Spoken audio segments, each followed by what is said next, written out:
días a todos y todas ustedes. Muchas gracias, como siempre, por acompañarnos.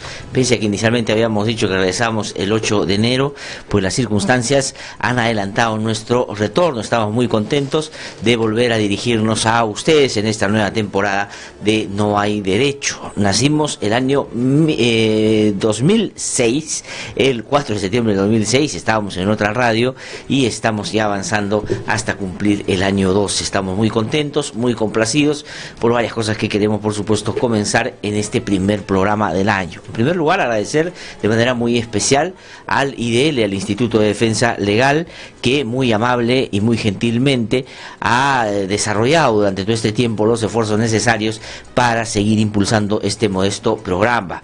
Gracias por la confianza, gracias por la dedicación y gracias también por generarnos todas las posibilidades para que este programa llegue de la mejor manera a cada uno de ustedes. Un saludo y un agradecimiento muy especial, por supuesto, a todo el equipo de IDL Radio. Ustedes, como siempre digo, me escuchan a mí todas las mañanas, pero no saben que detrás hay un tremendo equipo con mucha experiencia que soporta este espacio, porque para poderlo sacar adelante tenemos no solo que garantizar tener muy buenos invitados, trabajo de la producción, por supuesto, sino después preparar para ustedes todo lo que se desprende del programa para que, si no ha tenido la posibilidad de escucharlo en vivo y en directo, pueda usted verlo o escucharlo más adelante cuando se dé un espacio para informarse un poco más sobre aquellos temas que a usted le interesan, a nosotros también, y que muchas veces a nosotros también nos preocupan. Quiero agradecer también de manera muy especial a RBC Radio, donde estamos desde ya algunos meses. Estamos muy contentos, hemos encontrado un equipo profesional muy competente y digamos que nos ha brindado todas las facilidades, pero sobre todo nos da el soporte y también, digamos, por la cercanía que tenemos ya todas las mañanas también para poder sacar adelante este espacio. Quiero agradecer también de manera muy especial a la Red Nacional de IDL Radio, 162 emisoras en todo el país que no solo nos permiten descentralizar la información y el debate, sino procurar también en cada una de las regiones espacios donde se pueda hablar de los temas que aquí proponemos. Cada emisora es independiente, no es que su vínculo con nosotros la hace dependiente de nosotros, sino al contrario, tenemos una relación muy horizontal que nos permite estar de acuerdo en la mayoría de las veces, y cuando discrepamos buscamos una manera de llegar a un punto de encuentro. Pero lo que sí es indiscutible en esta relación es la vocación por la democracia, el interés por fortalecer las instituciones en nuestro país y sobre todo a darle contenido a la libertad de expresión de una perspectiva en que esta democracia pueda, como siempre decimos, alcanzar para todos. Muchísimas gracias a todos mis amigos y colegas también de este grupo de radioemisoras que integran la red nacional de IDL Radio. Muchísimas gracias también a otros medios de comunicación que, como todas las mañanas, recogen notas del programa y muchas de ellas se interesan, o muchos medios se interesan por no solo saber quiénes van a estar en el programa, sino por tomar los dichos de nuestros invitados. Y quiero agradecer, por cierto, de manera muy muy especial a todos y cada uno de ustedes, porque nos han tenido mucha paciencia durante tantos años, nos han seguido con mucho interés. Nosotros recogemos eso con mucho entusiasmo y hacemos todo lo que está a nuestro alcance para que lo que ustedes reciban todas las mañanas sea un producto bien hecho, que se trabaja con respeto y siempre pensando en que usted tiene la voluntad de tener más información para tener una mirada crítica sobre lo que está pasando en nuestro país y no dejarse llevar solamente por lo que algunos medios de comunicación le plantean desde la superficie o desde algún interés particular, que lo que busca es justamente favorecer a estos intereses. Nosotros hacemos un esfuerzo para poder a su disposición opiniones, también hechos, noticias, pero sobre todo un espacio donde usted puede expresarse libremente y hacernos llegar sus comentarios, su punto de vista, sus sugerencias, que nosotros tomamos con mucho interés. Estamos muy complacidos de tener una jornada nueva, de iniciar un nuevo año en la grata compañía de ustedes. Además, debo agradecerles por el gran esfuerzo que han hecho, no solo de seguir el programa, sino también de compartirnos con sus amigos, con sus redes de amigos, para poder llegar a más sectores. Hoy día nuestra acogida y nuestra llegada, por ejemplo, en las redes sociales ha crecido de una manera exponencial, sustantiva, y estamos convencidos de que eso es gracias al trabajo que hacemos aquí, pero sobre todo a la buena voluntad que usted tiene para hacerle llegar este programa que a usted le puede interesar o gustar a otros sectores también. Estamos muy contentos, por eso estamos con todas las ganas de digamos, meternos a un año que se advierte como complejo, difícil, duro, donde la incertidumbre es la que marca la pauta, y por eso es que nosotros hemos adelantado nuestro regreso, porque consideramos que por estos días, tomando como ejemplo lo que ha pasado el 24 de diciembre con el indulto a Fujimori, pueden intentar contrabandear algunas cosas que de pronto no son las más importantes y que no solo no van a resolver los problemas que en este momento nos aquejan, sino pueden generar tensiones mayores. Sobre todo eso vamos a hablar aquí en el programa, y lo vamos a hacer como usted siempre ya sabe, con independencia, de manera directa, sin dosificar nuestro punto de vista, pero siempre con respeto, que es el respeto que le pedimos a quienes nos siguen, sobre todo a través de las redes o a través del WhatsApp, para opinar sobre los temas que aquí planteamos. Uno puede estar de acuerdo o puede estar en desacuerdo, pero la manera correcta como ustedes se han desenvuelto durante todo este tiempo es lo que nos hace sentir a nosotros que estamos muy bien acompañados. Que tengan un muy un buen inicio de año, que este año sea mejor en todos los ámbitos de su vida personal, profesional, y que juntos construyamos una sociedad que sea más democrática. Y diciendo democrática, entiendo más justa, en igualdad de posibilidades para hombres y mujeres, pero sobre todo que nos haga pensar en que las cosas pueden mejorar, y que estas escenas o estos momentos difíciles que pasamos sean solo el momento en el que nos demos cuenta de que es momento ya de trabajar y profundizar en algunos cambios para que estas historias lamentables que a veces vemos no se resuelven, no solo se solucionen, sino que no se repitan. Muchísimas gracias por estar ahí, estamos muy contentos de iniciar el año. Pero dicho eso, ya nos hubiera gustado comenzar el año con otra noticia, pero lo que ha pasado el día de ayer en Pasamayo, en Huacho, aquí en Lima, en la capital de la República, en lo que se llama el Norte Chico, ha sido dramático, una tragedia. Ha caído un ómnibus y han muerto hasta ahora de 48 personas, se han conocido de la muerte de 48 personas, y hay, según algunos diarios, algunos sobrevivientes, dice 6 el diario El Comercio. Todos los medios de comunicación, por cierto, ponen esto en sus portadas, porque no podía ser de otra manera. Se inició el año así, y esto otra vez, y no voy a ahondar en este problema, nos lleva a la misma reflexión. Falta de control, falta de rigurosidad en los mecanismos para evitar que, en este caso, unidades de transporte con estas características no solo circulen, sino circulen bajo lo que está establecido en la ley y con los controles debidos, y que las responsabilidades se determinen para que estas historias no se vuelvan a repetir. Es lamentable que no hayamos podido, pese a que nuestro país es un país donde se producen accidentes de tránsito en alta magnitud, y que en los últimos años hemos tenido más muertos por accidentes de tráfico que, digamos, en otras escenas y episodios tan dolorosos también en la historia de nuestro país, y no hemos aprendido la lección. Esto es realmente lamentable.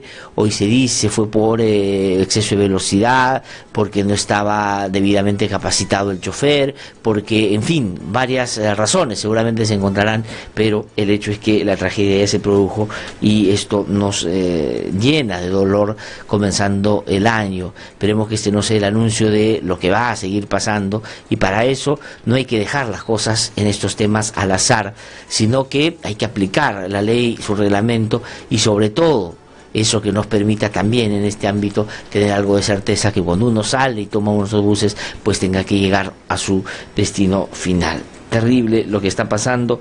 Hoy día el diario El Comercio dice muerte al pie del precipicio. Todos los medios de comunicación están, por cierto, tomando este tema. El diario 1 dice Pasamayo maldito.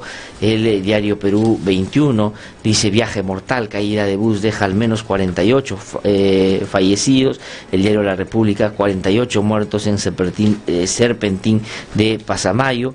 Todos los medios de comunicación están con esto. El Correo dice muerte en Pasamayo. En fin, es una noticia muy dolorosa que no podemos dejar de dar y reflexionar en torno a ella. pero sin duda ya son varios los medios de comunicación que están abordando esto a profundidad, y nosotros solidarizándonos y por supuesto haciendo llegar nuestro sentido pesar a los familiares, pues vamos a cambiar y hablar también de otros temas, porque la cosa en otros ámbitos también está bastante movida. Son las 7:11 de la mañana. Pues bueno, por estos días, como ya nos tienen acostumbrados, han pasado una serie de cosas que van a marcar seguramente la pauta, no solo los días, sino las semanas y los meses siguientes.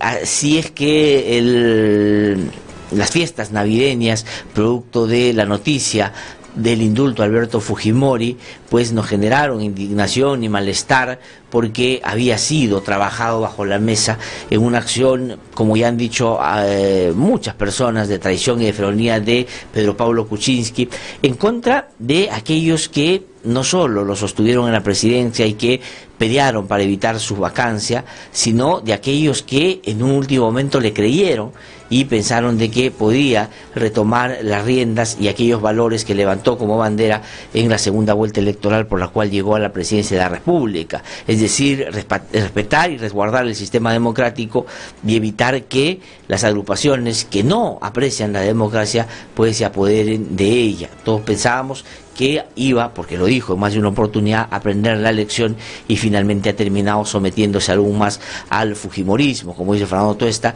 convertido ya en un fujidependiente. Pues es muy difícil saber qué cosa es lo que él entiende en ese contexto por el Gabinete de la Reconciliación que dice está conformando. Como ha dicho también Alberto Vergara, que yo recomiendo ustedes puedan leer, es uno de los, desde mi punto de vista, politólogos jóvenes que más ha brillado, no solo aquí sino fuera, y que tiene una capacidad de análisis que, digamos, dista bastante de aquellos que todos los días salen en los medios de comunicación haciéndose de analistas políticos, o que los medios convierten en analistas políticos sin que tengan, desde mi modesto punto de vista, alguna capacidad para profundizar en temas que evidentemente nos puedan explicar lo que pasa en nuestra sociedad en distintos ámbitos. Pero Alberto Vergara habla de un pacto entre Barbadillo y Choquehuanca, aludiendo a lo que ha terminado siendo, digamos, este encuentro de voluntades para garantizar la impunidad de Alberto Fujimori y por otro lado la sobrevivencia política de Pedro Pablo Kuczynski. Ustedes saben que la calle donde vive Kuczynski es Choquehuanca y Barbadillo es el penal donde estaba el exdictador Alberto Fujimori.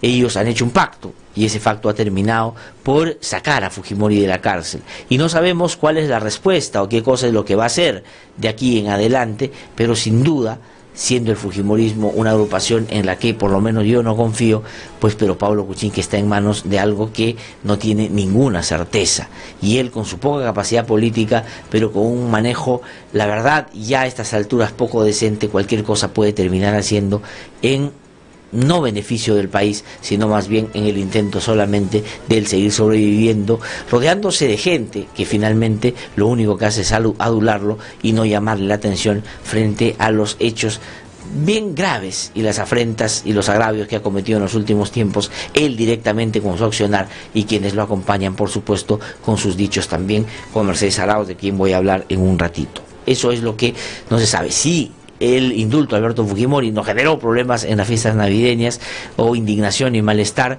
pues seguramente los corruptos tampoco la pasaron tan bien en Año Nuevo, porque justamente por esas horas, cuando estábamos transitando a este año que inicia, pues lo que se conoció es el interrogatorio o los dichos de Marcelo Odebrecht ante fiscales peruanos y también autoridades judiciales brasileñas en torno al conocido caso este de Lavallato.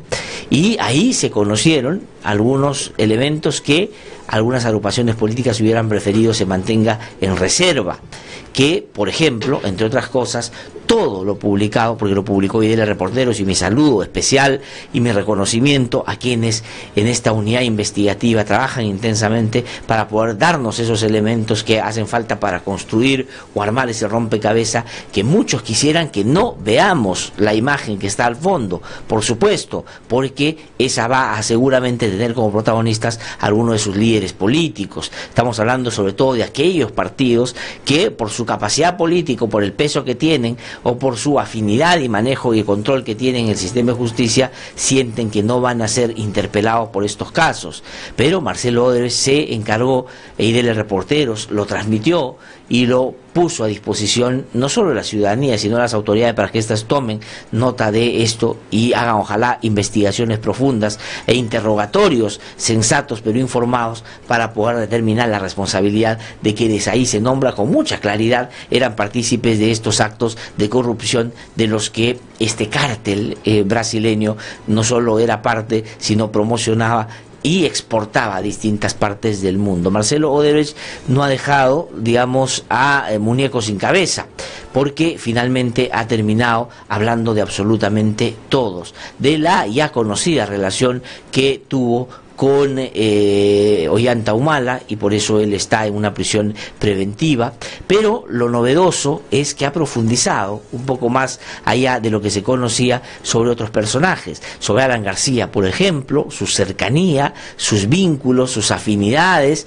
Parece que la amistad que viene de antaño, la particular manera como Alan García quería que Odebrecht se hiciera de las grandes obras en nuestro país, entre otras el Gasoducto del Sur, que terminó, por cierto, manejando, cómo se conversaba sobre algunos otros aspectos que solo se desprenden de una relación que, dice Odebrecht, podrá explicitar Barata, con quien era muy amigo, y también de cómo le pagaban por conferencias que daba después de haber sido presidente, y sobre todo la manera como parece muy fluidamente circulaban algunas ideas entre ambos, es decir, el gobierno y Alan García y esta empresa, para seguir sacándole el jugo a un país que necesitaba de obras de gran infraestructura, y seguramente poniendo todo en manos de quienes tomaron la decisión en ese momento para que las hicieran, pues nunca se imaginaban que había estos arreglos corruptos bajo la mesa. Lo de Alan García es bastante explícito, y también lo de Keiko Fujimori y lo del partido Fuerza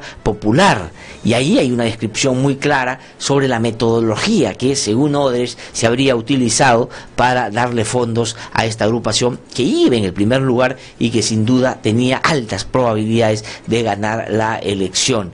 Cuando le dice a Barata, o instruye a Barata, que le dé 500 más a Keiko, dice Marcelo Odebrecht que eso significaba que ya le habían dado un monto y que 500 eran $500.000 más. Esto a propósito de la reflexión que para él hace Barata, diciéndole que al haberle dado plata a Ollanta Humala, a quien los empresarios ven muy mal en el Perú, y que los fujimoristas, que tienen grandes posibilidades de ganar, también, si se enteran, pueden tomar represalias, le dice, bueno, hay una sola manera de solucionar ese problema: dale más a ellos, y finalmente el asunto está resuelto. Eso da cuenta de una metodología que se utilizó con todos estos candidatos, y que finalmente tiene que Barata, por el dicho de Marcelo Odebrecht, desarrollar y pormenorizar. Será y tendrá que ver mucho la habilidad de los fiscales que preguntan sobre estos temas para poder llegar al fondo y determinar qué vínculo o qué responsabilidad pueden haber tenido estos líderes de estos partidos de aquello que claramente Marcelo Odebrecht les imputa. Porque no es que Marcelo Odebrecht no ha dicho nada importante. Marcelo Odebrecht lo que ha hecho es delinear ya un poco el camino, y va a ser Barata. No creo que encuentre lo que diga Odebrecht que tenga que darle relleno a eso que él ya anunció. Si es que Barata se resiste o miente o trata de favorecer a algunos, no solo va a peligrar su propia situación en términos de los beneficios que tiene por la elección primera que viene haciendo, sino que puede perjudicar a su jefe, y no creo que él en estas circunstancias busque o se atreva a hacer una cosa que puede traerse abajo todo lo que corporativamente han definido ya para defenderse de todas estas acusaciones que ellos mismos han dicho, por cierto, que están llenos de realidad, llenos de verdad. Entonces, esa es la situación, eso es lo que está pasando, y eso es lo que en Año Nuevo probablemente a muchos de estos políticos no ha dejado celebrar con cotillón y vestidos de blanco y puestos con, digamos, gargantillas o con collares amarillos. Seguramente están preocupados, y por eso es que las dudas que empiezan a crecer y por estos días han generado mucha indignación también, es que en el Poder Judicial se puede estar, y esto me lo ha contado gente del mismo Poder Judicial, acondicionando ya la situación para que en la eventualidad que Jorge Barata diga que, por ejemplo, en el caso del APRA o Alan García, o que en el caso Fuerza Popular y Keiko Fujimori y otros allegados a Keiko Fujimori, que parecería fueron los que más cercanos a Odebrecht, conversaban y mandaban señales de cómo deberían hacerse estas cosas, pues pueden terminar siendo perjudicados, porque se dice que el Ministerio Público hay elementos suficientes ya para pedir medidas de restricción a ambos personajes, y que por eso estos movimientos en la Sala Penal Nacional en el último tiempo, quitarle la competencia, sacar a Carhuancho y a otros, podría ser solamente, o puede entenderse solamente en el marco de que pueden haber dentro de poco pedidos de restricciones para estos personajes, y que si llegan al despacho de Concepción Carhuancho, puede, siguiendo la línea de lo que ha hecho ya en otros casos, darles lo que el Ministerio Público puede pedir en ese momento, es decir, esas restricciones. Y para evitar que eso están haciendo un movimiento para que otros sean los jueces que empiecen a ver y sean un poco más amigables y benignos con quienes correspondería una situación similar o más gravosa o más grave que la de Ollanta Humala, e inclusive en algunos casos que otros personajes que están en una prisión ya preventiva. Hay que estar muy atentos a lo que puede en ese aspecto suceder, y parece que estos movimientos no se hacen, digamos, solamente con la idea de mejorar o procurar el fortalecimiento de tal o cual instancia en el sistema de justicia, sino con ese pretexto buscar acomodar las cosas para que aquellos que más poder político tienen y más manejo tienen en el sistema de justicia sean beneficiados con algunos personajes del sistema de justicia que sean, como digo, más benévolos con estas causas. Hay que tener muchísimo cuidado con ese tema. Y este tema ha sido el fundamental, creo yo, para no solo generar todas las acciones en contra del sistema de justicia contra el fiscal de la Nación o contra el Tribunal Constitucional, sino con una clara voluntad ahora de meter a la danza al Consejo Nacional de la Magistratura, porque esta decisión que se ha tomado en el Poder Judicial de quitarle los casos de corrupción a la Sala Penal Nacional, donde está Concepción Carhuancho y otros buenos jueces que han venido trabajando intensamente en estos temas, pero además declarar vacantes todo, digamos, el sistema para que estos jueces vuelvan a postular y sea el Consejo Nacional de la Magistratura, que está sumamente prestigiado, el que vuelve a elegir o no a estos magistrados en la Sala Penal Nacional, es, creo yo, un asunto que ya denota un manejo, un control y una conversación previa con esta institución para hacerlo alinear a determinados intereses. Eso es lo que se dice, eso es lo que me comentan, y eso es lo que muy entusiastamente algunos miembros del Consejo de la Magistratura están tratando de hacer por estos días. Por eso es que hay que tener muchísimo cuidado con todo lo que está pasando en el sistema de justicia. No crean ustedes que esto tiene que ver solamente con una cuestión institucional, sino está directa y estrechamente vinculado a lo que es este gran caso de corrupción llamado Lavallato. Recordarán ustedes que al inicio pretendían sacar a algunos fiscales, sobre todo los fujimoristas, no pudieron. Quisieron cortarle la cabeza al fiscal de la Nación, no pudieron. Quieren traerse abajo al Tribunal Constitucional y hasta ahora no han podido.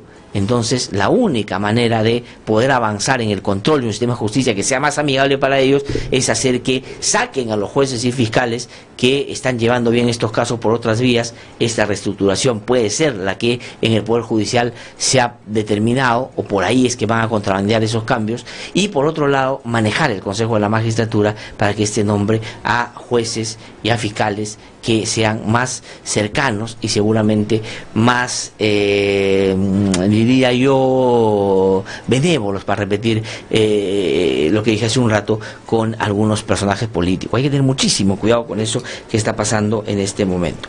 El otro asunto es el indulto y las consecuencias, no solo, digamos, en términos políticos, que no se sabe, el presidente y la presidenta del Consejo de Ministros, que me parece es un error la hayan mantenido, porque o ella mintió sabiendo que el indulto se hizo bajo la mesa en un arreglo fatal entre Kuczynski y Alberto Fujimori, o si es que no le avisaron y la pasaron por encima, también porque no puede tener gente o colaboradores que la vean a ella como un afiche, como una pintura en la pared. En cualquier circunstancia no debieron renovarle la confianza, porque el momento requiere de un manejo distinto, un relacionamiento distinto. Pero han inventado esto de la reconciliación, y uno no sabe qué cosa puede ser esto. Algunos dicen que la reconciliación puede ser hacer ya la echada completa al fujimorismo y poner fujimoristas como si no los hubiera, más todavía en el gabinete, casi para que controlen absolutamente todo, a cambio de que el señor Kuczynski siga teniendo la banda presidencial y pueda decirle a sus amigos que sigue siendo el presidente de la República.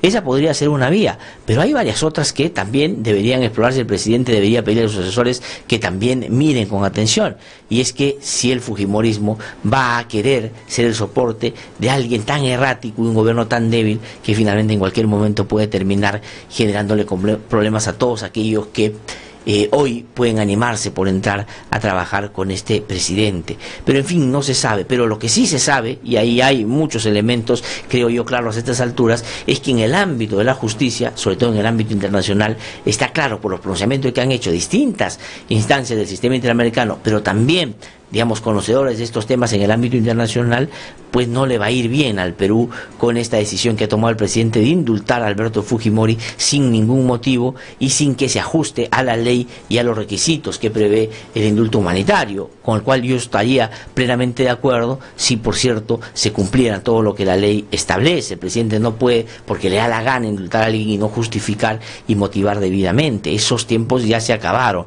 Entonces Kuczynski ha dado este indulto y ahora está severamente cuestionado. Y lo que preocupa es que la señora Mercedes Arauz, que es presidenta del Consejo de Ministros, ha salido a decir que si es que la Corte Interamericana de Derechos Humanos decide traerse abajo el indulto, como debería ocurrir, pues que ellos van a hacer prevalecer la Constitución del Perú.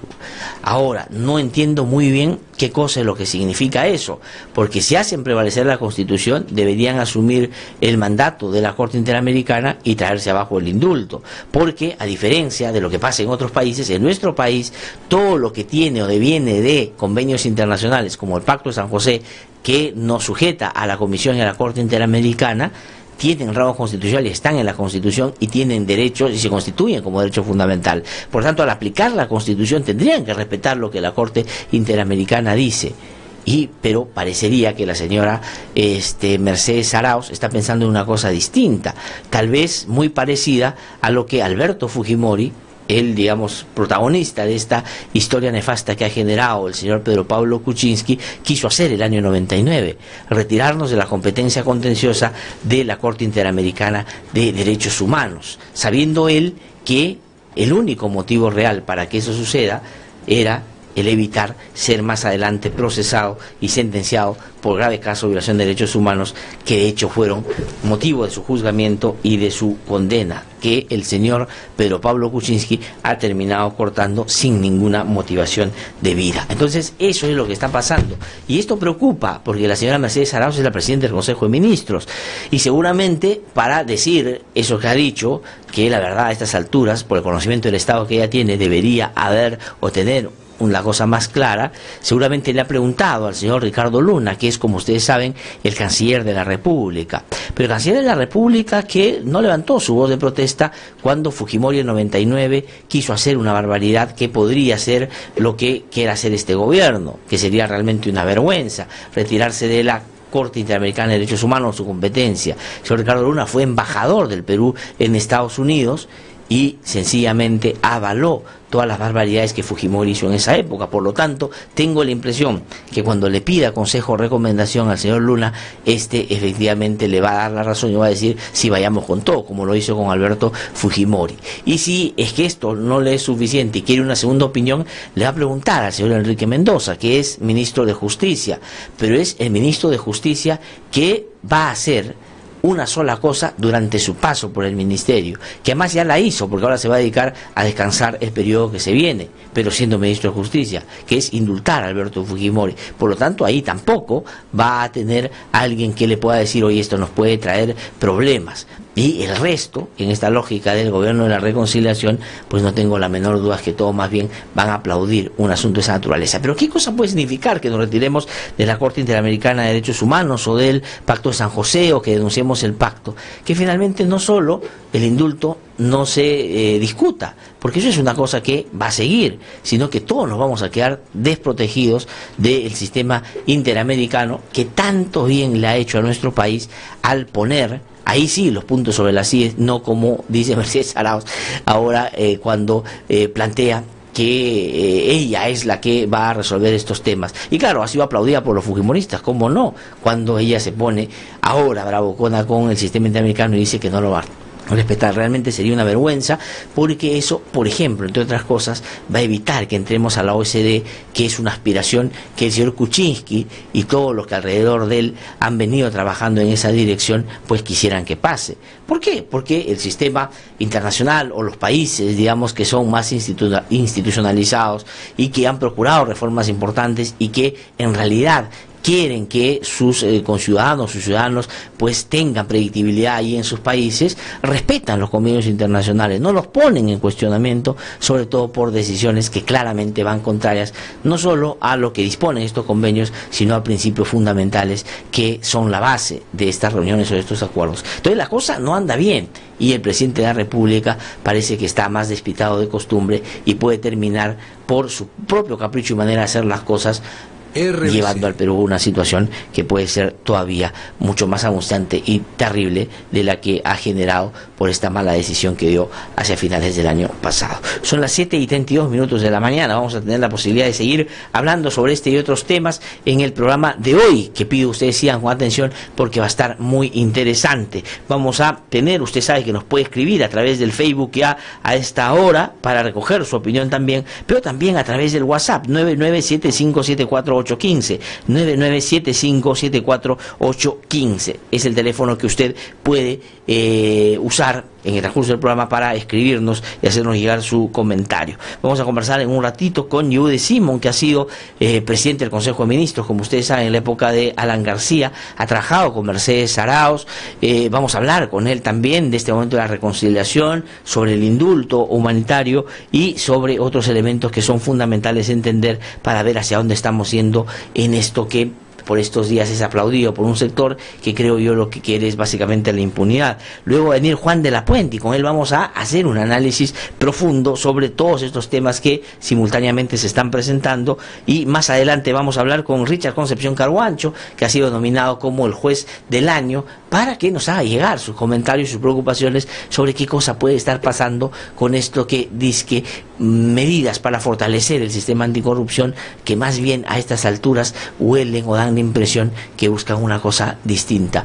No necesariamente y de repente porque el presidente del Poder Judicial quiera hacerlo, pero la recomposición de determinados sectores dentro del Poder Judicial parecería que apuntan en esa dirección, favorecer a algunos y solo centrar la lucha contra la corrupción en algunos personajes que, la verdad, siendo importantes, no llegan y dan la talla a lo que han sido otros grandes y tremendos que se han salido siempre con la suya. Entonces el programa está muy interesante. Voy a una pausa, regreso, hacemos rápido nuestro recorrido por las regiones y comenzamos con las entrevistas que tenemos previstas esta mañana. Soy Glatzer Tuesta y como todas las mañanas en esta nueva temporada estaré con ustedes todas las mañanas, así que nos vemos en un ratito.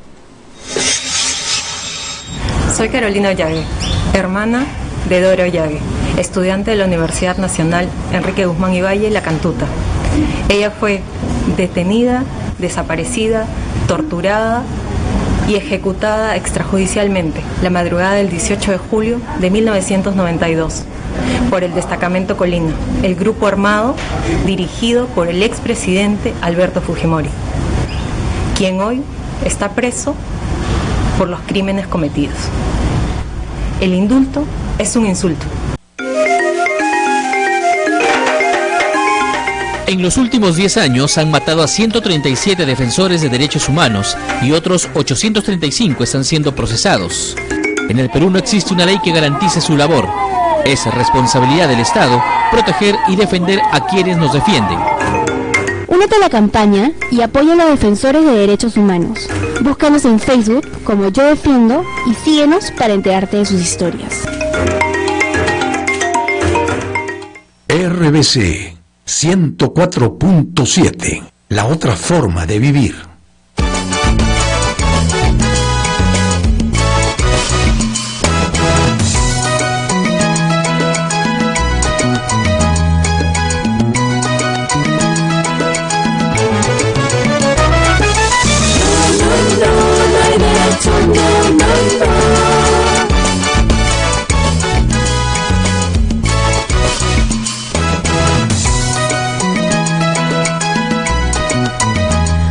Son las 7:35 de la mañana, estamos de vuelta aquí en No Hay Derecho. Lo anuncié antes de irme a la pausa, está ya con nosotros o conmigo aquí en nuestros estudios Yude Simón, ustedes lo conocen bastante bien, él ha sido presidente regional de Lambayeque en 2 oportunidades, ha sido presidente del Consejo de Ministros también, ha sido congresista de la República y ha venido para conversar con nosotros sobre varios temas que en este momento nos anuncian un año bastante complejo. Primero, que nos dieron un final de año, la verdad, muy indignante. Yo me inscribo de quienes creen que las cosas que se hacen bajo la mesa para promover y procurar la impunidad siempre tienen que ser rechazados, pero que el presidente de la República, dicen algunos, ha estado alentado, inclusive cuando Lourdes Flores, que se ha reunido con él hace unos pocos días, inclusive con Luis Bedoya Reyes, ha salido y ha dicho: he visto un presidente sereno, tranquilo, porque siente que estos puntitos que ha subido en los últimos años son señal para él de que la gente está de acuerdo con lo que ha hecho. Si esa es la mirada del presidente, realmente dentro de poco, tengo la impresión, va a estar en un apremio mayor. Pero bueno, señor, yo decimos, gusto saludar, buenos días. Gracias por haber venido a conversar con nosotros. Buenos días, gracias. Primero aprovecho para desearle, en medio de todas estas dificultades, un buen año a todos los peruanos, en especial a ti, por supuesto, y lamentar ciertamente el drama que están viviendo algunas familias peruanas por el accidente en Pasamayón. Sí, pues ha sido terrible, ¿no? Ahora, sí, y las discusiones de siempre, que si los controles, que si todo, y no terminamos aprendiendo. Y los accidentes de tránsito en la historia de nuestro país han sido la principal causa de la mayor cantidad de muertes que se producen por año en nuestro país. Más que la violencia. Más que la violencia, inclusive terrorista que hubo, son los accidentes. Si uno mide el periodo en el que se generaron y se produjeron estos dramas también, por supuesto, de la violencia, y las compara con lo que en ese momento se perdió en términos de vidas como por accidentes, es mucho mayor, ¿no? Pero, en fin, no se aprende nada. Pero, bueno, vamos a pasar, siendo eso importante, a otros temas también que lo son y tienen que ver con la sostenibilidad democrática, sobre las relaciones que hay que establecer para darle a nuestro país algo de certidumbre, que es lo que creo hoy día está en cuestión. Y, digamos, no voy a hablar sobre lo que ha pasado en estos días solamente, sino retroceder un poquito para generar un contexto y usted nos pueda dar su opinión.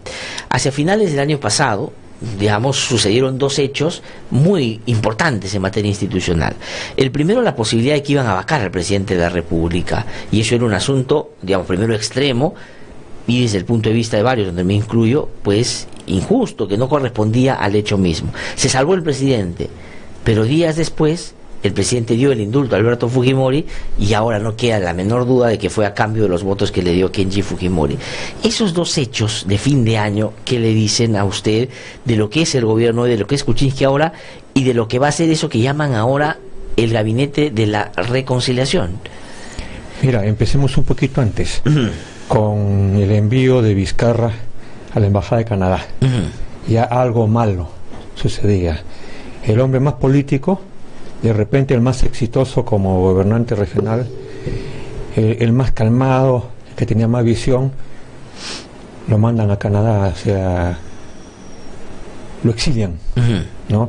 Eso ya me daba mala espina, porque sabía que al interior del propio Ejecutivo habían dificultades, no había coordinación con los congresistas, la pugna entre la señora Arauz y Vizcarra era evidente, por más que aparecían en los diarios en la foto juntos. Sin embargo, eso era malo, porque además Vizcarra no habla inglés, etcétera, etcétera, y sin embargo lo mandaban, y creo que él hizo muy mal en aceptar ese cargo. Y creo que hay un poco de traición o un poco de desvalorizarse al mismo. Ya, de acuerdo, pero quisiera, porque usted la vez pasada que conversamos, señor Yude Simón, hizo esta referencia a la salida de Vizcarra. Así es. Pero digamos, en un contexto que no tenía estos elementos que estamos comentando. Aparentemente. Y a eso lo quiero preguntar, a la luz de lo que ha sucedido, Vizcarra, ¿qué era desde su punto de vista? ¿Era una contención a eso? ¿Él no estaba de acuerdo con eso? Sin duda, ¿cree usted que en los primeros sondeos o conversaciones él habría expresado un punto de vista distinto sobre estos temas? ¿Cuál cree que...? Yo creo que sí, yo creo que él tenía una mirada... Vizcarra no aparece de la noche a la mañana. No olvides que Vizcarra fue propuesto incluso por el expresidente Humala para que sea el candidato del partido Sí. nacionalista. En algún momento lo iban a llamar para ese gobierno como premier también. Exactamente. ¿no? Entonces, quiere decir que él no es un novato, no es un tipo que se lo pone así de la noche a la mañana. Es alguien con experiencia. Y usted lo conoce, ¿no es cierto? Ha tenido Lo la conozco posibilidad... muy poco, pero Ya. lo he seguido a raíz de No han su... coincidido como presidente regional, porque han sido épocas distintas, ¿no? No, éramos De acuerdo. pero yo he hecho un seguimiento, como tú entenderás, de todos los políticos, Claro. y él era un gobernante regional exitoso, entonces me llamó positivamente la atención, Ya. porque estaba haciendo bien las cosas en Huánuco, en Moquegua, y además él había hecho un buen trabajo en el tema de educación. Entonces yo dije, ya atinó PPK con Vizcarra, por lo menos. No me gustaba Mercedes Arauz, porque yo la conocía a Mercedes Arauz, Ajá. pero en fin. Entonces viene lo segundo que tú mencionas, y la pregunta es si esto es producto de la noche a la mañana o venía ya trabajándose. Ajá. ¿No? Yo pienso que PPK o Mercedes Arauz sabían que tenían a un rival primero en el proceso electoral fuerte, e hicieron todo lo posible para diferenciarse de ellos, y todo el mundo lo conoce. Ajá. Los calificativos del señor Arauz fueron contundentes frente a fujimorismo, no solamente en la campaña, sino en los primeros meses. Y claro, mucha gente me dice, pero en la campaña se dice cualquier cosa. Muy bien, pero ella no solamente lo hizo en la campaña, sino hizo los primeros meses de gobierno. Sí. Cuando se presenta este tema de sacarlo a PPK o vacarlo a PPK, muchos peruanos, no de izquierda solamente, yo creo que un sector muy importante de la población, no del Congreso, ni los partidizados, ven con peligro la estabilidad del país. De acuerdo. No pueden comparar, hoy con todo respeto que se puede merecer el presidente actual del Congreso, al señor Galarreta, con el Patricio, ¿no es cierto? Paniagua. Valentín Paniagua. No, eso es son dos cosas diferentes. No, solamente decirlo ya es una... decirlo nomás. Sí. Entonces, pero eso era lo que iba a pasar. Pero era evidente. Yo pongo el ejemplo más claro del comportamiento de la izquierda en el caso de Manuel Dahmer. Ajá.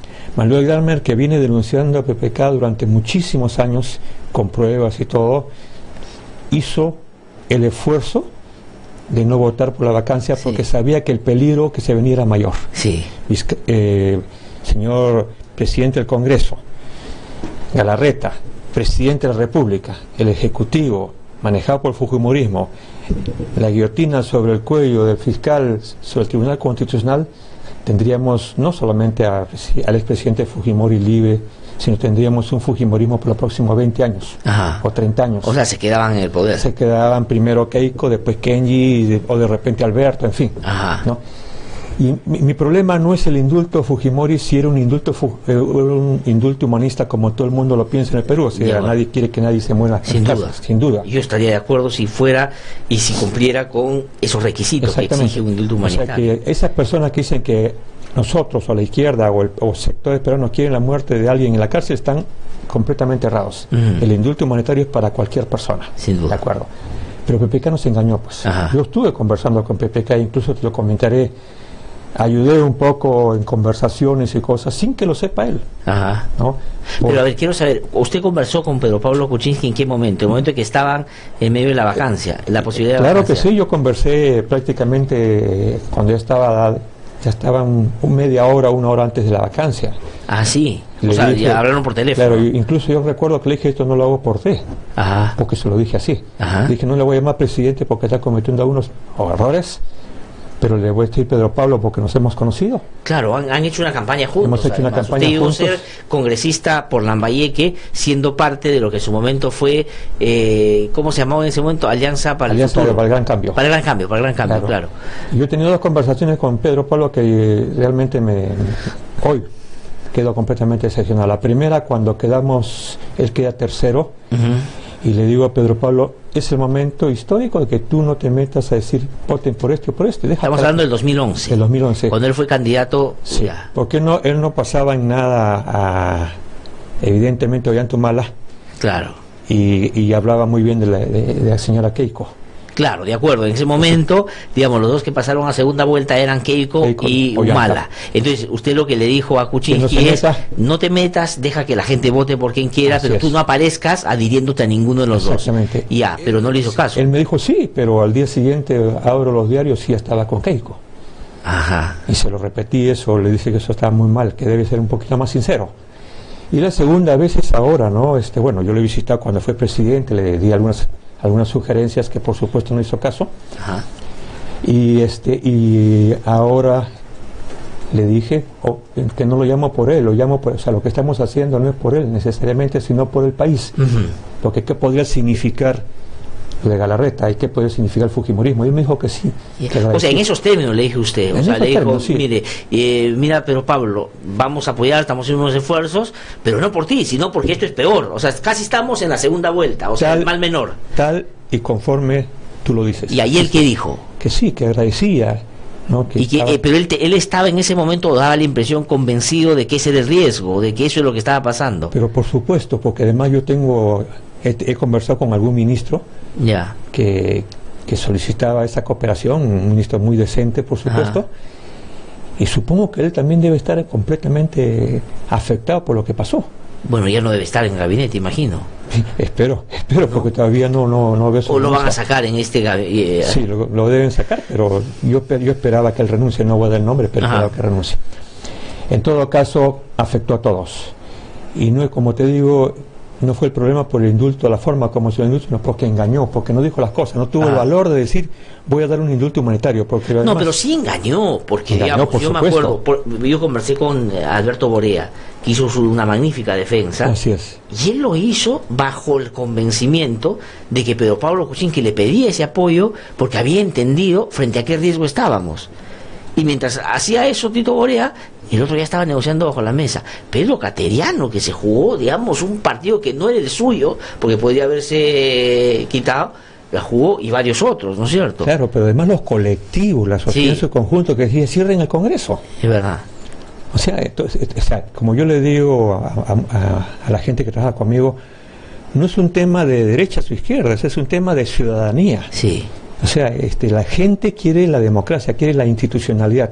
Y yo creo que se ha perdido la institucionalidad porque esto no va a terminar así tan fácilmente. Algunos piensan que nos vamos a cansar, pero yo creo que va a ser difícil que la población se canse. Ahora, pero usted que conoce a Kuczynski y usted que conoce a Mercedes Arauz, ¿a qué cree usted que se puede estar refiriendo con el Gabinete de la Reconciliación? Porque primero, Mercedes Arauz, y le pregunto por eso, porque usted la conoce también, usted nos ha dicho, el presidente de la República me ha hecho recordar el 2011 cuando le dije, no votes por ninguno de los dos, o no hagas público que vas a votar por ninguno de los dos, me dijo que ya, y al día siguiente hizo lo contrario. Ahora, Mercedes Arauz lo que ha dicho sobre el indulto, que ella no sabía nada, que no estaba informada, que nadie le dijo. Yo lo que digo es, si yo soy primer ministro, y alguien me hace eso, es decir, me oculta información, me voy diciendo que no, pero ella se ha quedado, ¿no es cierto? Porque parecería que sí conocía algo. Pero ¿usted qué cree que pasó ahí con Mercedes Arauz? No, yo no le creo, o le creo muy poco a la señora Mercedes Arauz, ¿no? Ella, ya lo he dicho, tuvo una responsabilidad muy grande en el tema de Bagua, engañó con el tema del Trato de Libre Comercio, todo el mundo lo sabe el señor García, porque yo había convencido a García que estos decretos sean suspendidos para aliviar la situación de Bagua. 3 días después él cambia de opinión y yo veo a Mercedes Arauz en su intervención, ¿no? Después yo recuerdo mucho a Mercedes Arauz, que es lanzada por el gobierno, por el señor García como candidata a la presidencia del APRA, y lo que hace ella es sacarlo a Jorge del Castillo, que había sido quien lo había llevado al gabinete. Ajá, es verdad. O sea, entonces, y siempre aparece como víctima diciendo el señor tal, lo que ha pasado con San Román es una lisura. Ajá. Es una falta de respeto total. Y le agradecen y dicen no tenía por qué renunciar, ya lo habían votado, o sea, me parece una falta de... Ahora, básicamente por discrepar con Mercedes Arauz, que es lo que ese yo ha pasado, ¿no? Ahora, yo estoy en conocimiento, no puedo dar la fuente evidente porque si no lo votan, ¿no? De que la señora Mercedes Arauz presionaba a PPK, la señora Mercedes Arauz hacía lo posible imposible para que el señor Vizcarra desaparezca de escena, y es evidente que ella en todo momento dijo, esta es mi oportunidad y soy presidente de la República. Entonces, yo no tengo ninguna duda de las ambiciones personales de la señora, está en su justo derecho, pero no le puede engañar al pueblo. Porque cuando tú me hablas del tema de la reconciliación no se hace con un grupo. De acuerdo. La reconciliación se hace con los 2 grupos. Y cuando los familiares de los desaparecidos o las víctimas, tanto de la Cantuta como de los Barrios Altos, solicitaron hablar con el presidente, no le dieron tribuna y nunca se acercaron a ellos. Es verdad, no lo ningunearon, ¿no? O sea, es decir, sencillamente, y Kenji sí podía entrar a Palacio, se reunía con él, y se dice que ya había conversaciones directas entre PPK y Alberto Fujimori pensando en darle el indulto en algún momento, ¿no? Y de la señora Arauz, con gente muy cercana a Keiko, para hacer el trabajo. Pero además hay una cosa que creo que es importante. El tema de reconciliación no es de Mercedes Arauz. El tema de reconciliación viene del padre Hubert Lancier, de la Comisión de la Verdad, que se llama Comisión de la Verdad y Reconciliación, y que pasaba necesariamente por reparación de víctimas, pasaba por conversación con los familiares y pasaba con el perdón que tenía que pedirse en un proceso que ha sucedido en otras partes, pero que no demora pues un día, 2 días, sino demora algo de años, y dialogando y curando heridas. Ahora, pero ¿qué le parece a usted, señor Yude Simón, que Mercedes Arauz sale y cuando la prensa, con justa razón, le hace reclamo y le dice, las víctimas y sus familiares están diciendo, ustedes indultan a Fujimori y a ellos ni siquiera lo reciben, y él lo que dice es, bueno, y yo creo que le digo a las víctimas que ya es momento de dejar de estar pensando en esas cosas, hay que dar la vuelta a la página y hay que cambiar? Y punto, renglón seguido, dice, y hemos dispuesto 30 y tantos millones para pagarle a las víctimas. Esa manera de cómo ella, digamos, busca relacionarse o se refiere a las víctimas, a mí, se lo digo con toda sinceridad, yo he sido crítico y le he criticado a usted el momento en que pasó lo de Bagua, me da la impresión que es un poco eso en ella también, ¿no? O sea, decir, no importa, ¿no? Mira, a ver, me gustaría una reflexión sobre eso. Yo la conozco, yo creo que el esfuerzo que hice de diálogo durante casi 40 días con la presión de la Embajada de Estados Unidos, es lo que lo ha dicho García, no yo, ha tenido también al interno una quinta columna que era la señora Arauz, porque ella está más preocupada en conversar con la Embajada Americana y los tratados de libre comercio que el esfuerzo que hacíamos para solucionar el tema de Bagua. Lo dije, no lo estoy diciendo ahora, lo he dicho de hace mucho tiempo. Pero traído, porque digamos, siendo el mismo personaje, traído unas circunstancias como este caso. Esa es su personalidad, pues. ¿Cómo es su personalidad? Es así, ¿no? O sea, es la sonrisa, el rostro agradable, la buena forma con un sector, ¿no? Pero el desprecio, tú mismo lo has dicho, o sea, dice que por la boca muere el pez, ¿no? El pez muere por la boca. La forma como ha tratado a los familiares, decirle, bueno, no te preocupes, te voy a dar plata y te cae la boca. En otras palabras, ¿no es cierto? Entonces, y esa señora pretende ser la responsable del gabinete de reconciliación. Entonces, yo no sé si PPK está evaluando eso, pero yo creo que es muy triste para los peruanos tener una persona que engaña tanto, que tiene avidez por el poder y que hoy día ella ha sido enemiga de sus aliados y que ahora pretende que esos aliados, que hoy día es el fujimorismo, pretende que la apoyen. Ahora, pero usted, conociendo a los dos personajes, a PPK y a Mercedes Arauz, ¿a qué cree que se están refiriendo cuando dice la gente de reconciliación? Porque la verdad es que yo no entiendo, porque hay un congresista, que es Eresi, por ejemplo, que ha dicho que ya han conversado, o hay algún congresista fujimorista que estaría dispuesto en ir al gabinete, hay otros que dicen que van a poner a Klimper, hay otros que dicen no necesitas poner a tan fujimorista tan visible, sino a algunos que se asemejan en ideología a ellos. ¿Qué piensan? No, lo que pasa es que ya hay una alianza definida, ¿no?, entre fujimorismo y PPK diciendo que es para la gobernabilidad del país y para llegar bien al 2021, lo cual es una verdad a medias. Y una verdad a medias termina siendo una mentira, ¿no? PPK pudo trascender a la historia porque yo te puedo comentar de que en algún momento le dije a PPK, es la oportunidad de cambiar tu historia, porque cuando Dahmer lo criticaba como lobista no era el único que lo decía. ¿Cierto? Y yo decía, es el momento de cambiar tu historia. Esa fue la conversación que tuvimos con él y el Partido Humanista. Es tu oportunidad de cambiar la historia, de seguir el ejemplo de tu padre. Aparentemente aprendió muy poco el padre, además agregándole que miente. Y eso me duele a mí, porque yo pensé que era una persona muy seria. Entonces, todo el mundo dice, pero los políticos tienen que aprender a mentir. No, señor, los políticos tienen que decir la verdad aunque esto duela. ¿No? Entonces yo estoy seguro que aquí no hay nada que inventar, ya las cosas son claras. PPK ha engañado a la población, no es el abuelito bueno que decía Alberto Borea, calculó poder nomás, y tiene un aliado o una aliada como Mercedes Arauz que no lo deja tranquilo, que le respira en la nuca, y es la que, en otras palabras, gobierna 50%, 50%. ¿Ah, sí? Yo creo que sí. Y digamos que no vería con tan malos ojos que si va a PPK aquí ya se quede como presidenta. Pero eso ni lo dudes. Estoy convencido. Ya te digo, la foto aliado de Vizcarra no es una foto real. ¿No? Pero el primer vicepresidente es Vizcarra, o sea, tendrían que bajarse a Vizcarra primero. Pero es que eso quería Mercedes Arauz. Lo que pasa es que PPK también tuvo un momento de luz y dijo, mis dos vicepresidentes deben renunciar. Ajá. Y claro, y tú ahí tienen la foto de ella con la cara completamente demacrada, ¿no? Diciendo, habla por él si quieres, no por mí. Exactamente, ¿no? Y además, no te olvides que la señora Arauz y algunos ministros le dijeron a PPK que renuncie. Sí. Eso no se puede olvidar. Sí. O sea, me da risa porque desde el canciller, que tú lo has mencionado muy bien, y otros le decían renuncia. Sí, ¿no? Y Ricardo Luna, por ejemplo, se opuso a pedir él la aplicación de la Carta Democrática a la OEA, y lo tuvo que hacer directamente Pedro Pablo Kuczynski.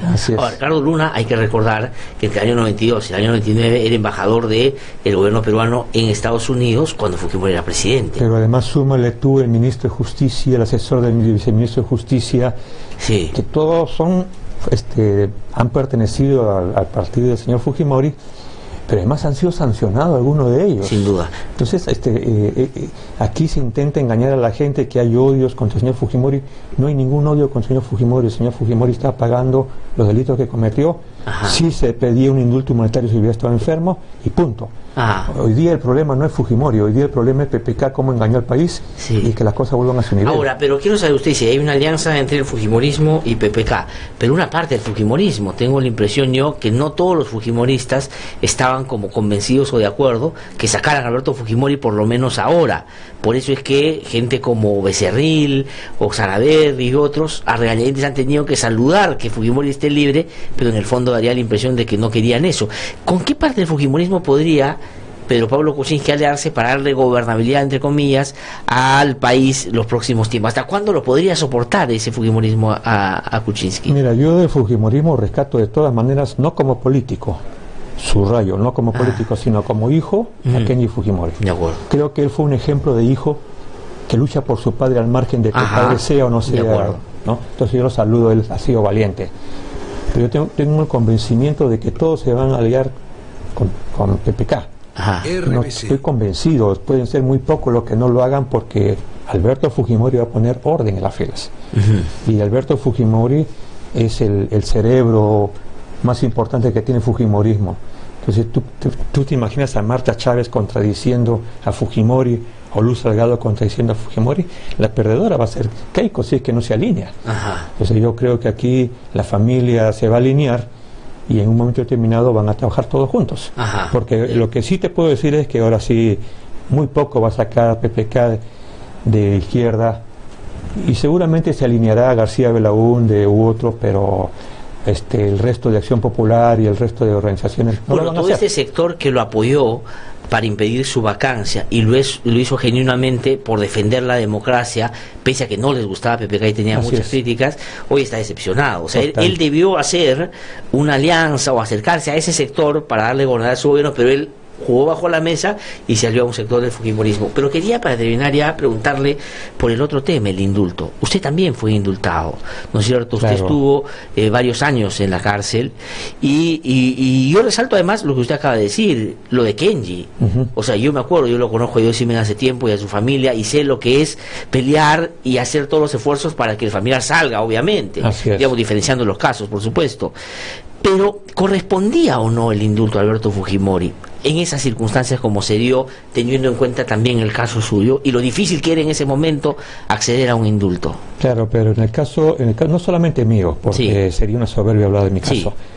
No te olvides, hubieron como 800 indultos trabajados por organismos internacionales, por la propia comisión nombrada por el propio Fujimori, donde estuvo el ministro de Justicia, el padre Lancier, el defensor del pueblo, donde tuvo que darse una ley bien jalada a los cabellos, lo que había en los juicios de jueces sin rostro, que no fue el caso de Fujimori, se dieron en 2 días, 3 días, casi sin derecho a la defensa, y el propio Fujimori reconoció que había inocentes en cárceles o gente que por motivos políticos habían sido detenidos. Y entonces se buscó esa salida y se dio una ley especial para aquellas personas inocentes o que no había pruebas contra ellas. En mi caso, la primera comisión que formó el señor Fujimori, el expresidente Fujimori, el ministro Correa firma mi indulto, igual que el padre Lancier y el defensor del pueblo, porque no encontraban absolutamente nada. Montesinos rompe la hoja que firma el ministro de Justicia, Quispe Correa, lo rompe y dice no hay nada. Y tanto lo engañan al señor Fujimori que Fujimori dice, yo decimos no puede salir porque está con cadena perpetua y en tribunal militar, lo cual era completamente falso. Tanto lo engañan al señor Fujimori que me detienen, y al día siguiente, sin hacerme proceso, ni juicio, ni nada, dice el Congreso está infectado por terroristas. Esta la tan noticia. Sí, no, me acuerdo, ¿no? Yo seguí mucho el caso, claro. Y yo te cuento, yo he vivido en carne propia lo que han sufrido los campesinos y todo. Entonces, el indulto mío no es por perdón. No, sin duda. Es por inocencia. Justamente por eso le pregunto si correspondía o no. No, pues, o sea, en el caso nuestro no había ese indulto, pero se vio esa figura y en buena hora. Sí. Pero en el caso del señor Fujimori, tuvo un juicio abierto, democrático, con toda la legalidad del caso, pero el indulto, todo el mundo opinaba, él mismo reconoce delitos. Hay que recordar. Sí. Pero lo que pasa es que... El caso de corrupción, por ejemplo, pide una sentencia totalmente anticipada. Demostrado, ¿no? Él mismo lo reconoce. Además, el peligro, su socio o el hombre que lo acompañó, que es una desgracia para el país, el señor Montesinos, lo dijo en Radio Programa de Perú, hemos estado juntos, yo te cumplí las órdenes tuyas y tú demás. Él cuando se presenta en el juicio, la primera vez, cuando dicen, señor, su nombre, Vladimiro Montesinos Torres, su vinculación con el señor Fujimori, subordinado. Claro. O sea, así se presenta, claro, porque él existía solo por el presidente. Y además no te olvides que cuando se va a Panamá, da una conferencia en Radio Programa de Perú, y dice, no se olvide, señor Fujimori, que yo sigo sus órdenes y todo lo que dice. Entonces, me acuerdo.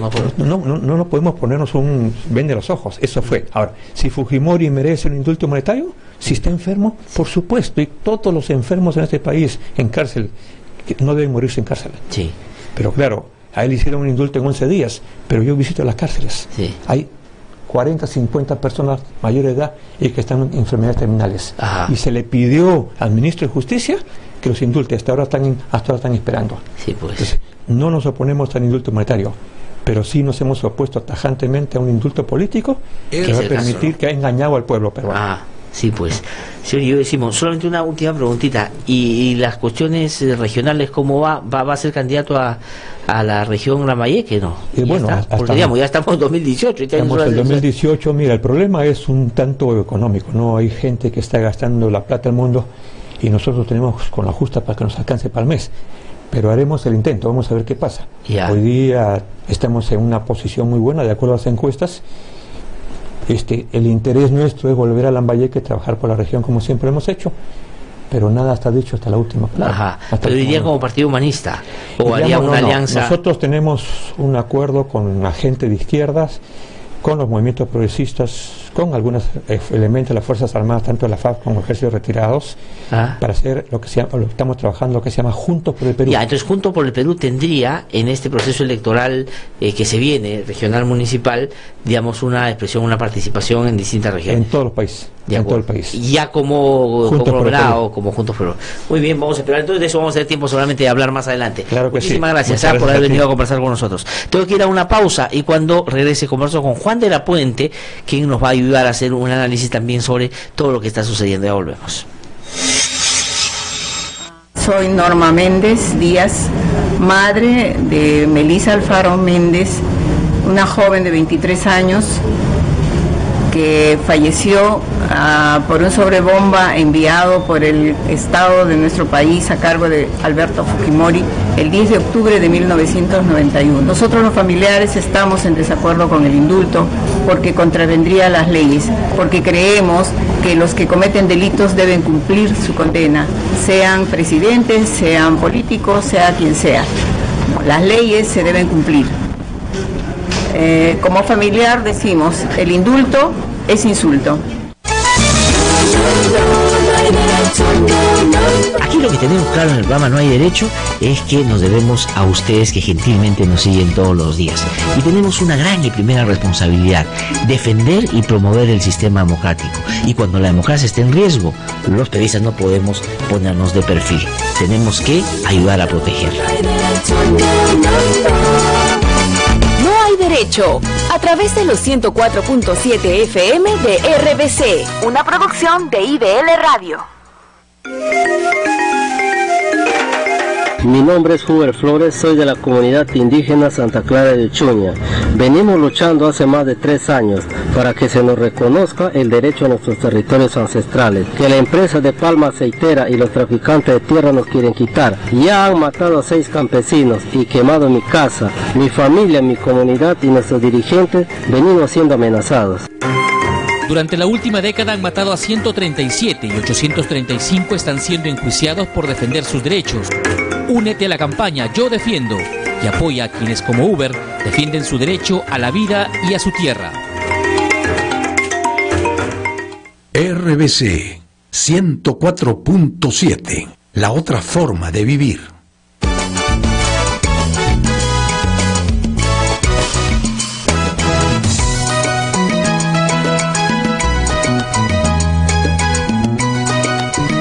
Son las 8:06 de la mañana, estamos de vuelta aquí en No Hay Derecho. Solamente quiero contarles que estamos iniciando el año con una página web realmente novedosa. Hemos incorporado varias cosas. Ahora vamos a tener la posibilidad de verlo en el celular.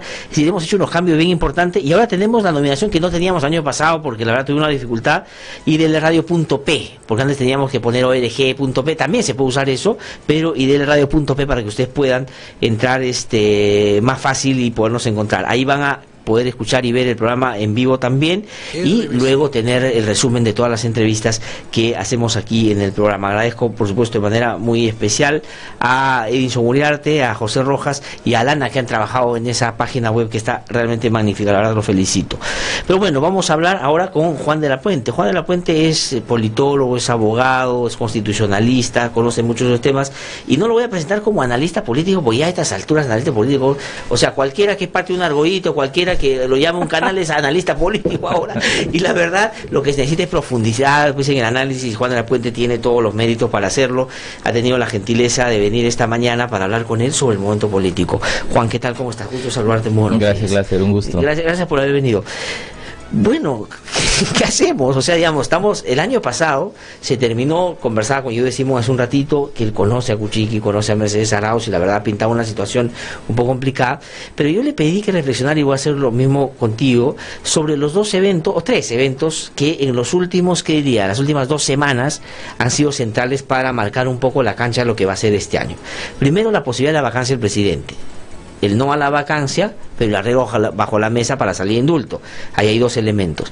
Y el tercero, digamos, sigue siendo el denominador común de lo que va a ser seguramente el escenario en adelante. El caso Lavallato, que ha tenido un elemento sustantivo justo el último día del año pasado, con la revelación esta que he hecho y de los reporteros de los dichos de Marcelo Odebrecht sobre varios personajes que seguramente no la han pasado bien ese año nuevo. Y esto, como respuesta del gobierno, ha sido el gabinete de la reconciliación, ¿no es cierto?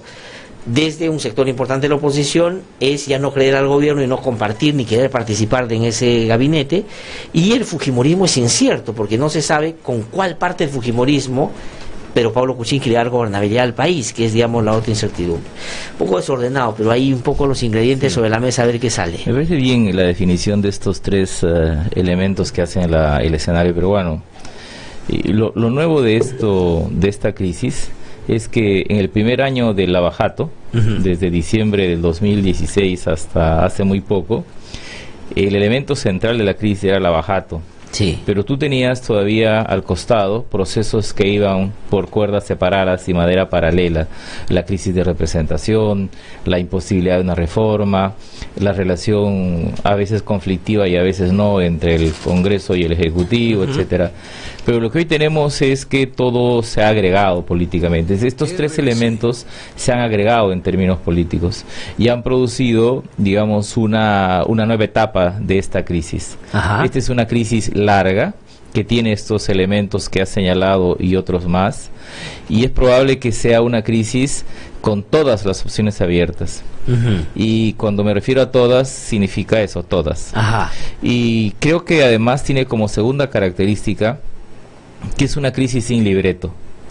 Es decir, tengo la sensación que no solo por la debilidad de los actores, sino por la forma como se está produciendo, gestionando, llevando a cabo esta crisis a través de sucesivas explosiones, como que los actores de este proceso tienen un parlamento, pero no hay guión. Entonces vagan en el escenario con mucha debilidad, ¿no? Con las líneas de ese parlamento, pero aún no aparece, digamos, el guión de esta crisis, porque no sabemos si esta crisis puede llevar, hay varias opciones, a un desenlace de adelanto de elecciones, a una fractura de los actores políticos más importantes como el fujimorismo, tercero, y si finalmente va a impactar severamente en la economía, que es, digamos, el elemento que hizo muy compleja la crisis brasileña, que es crisis política más crisis económica.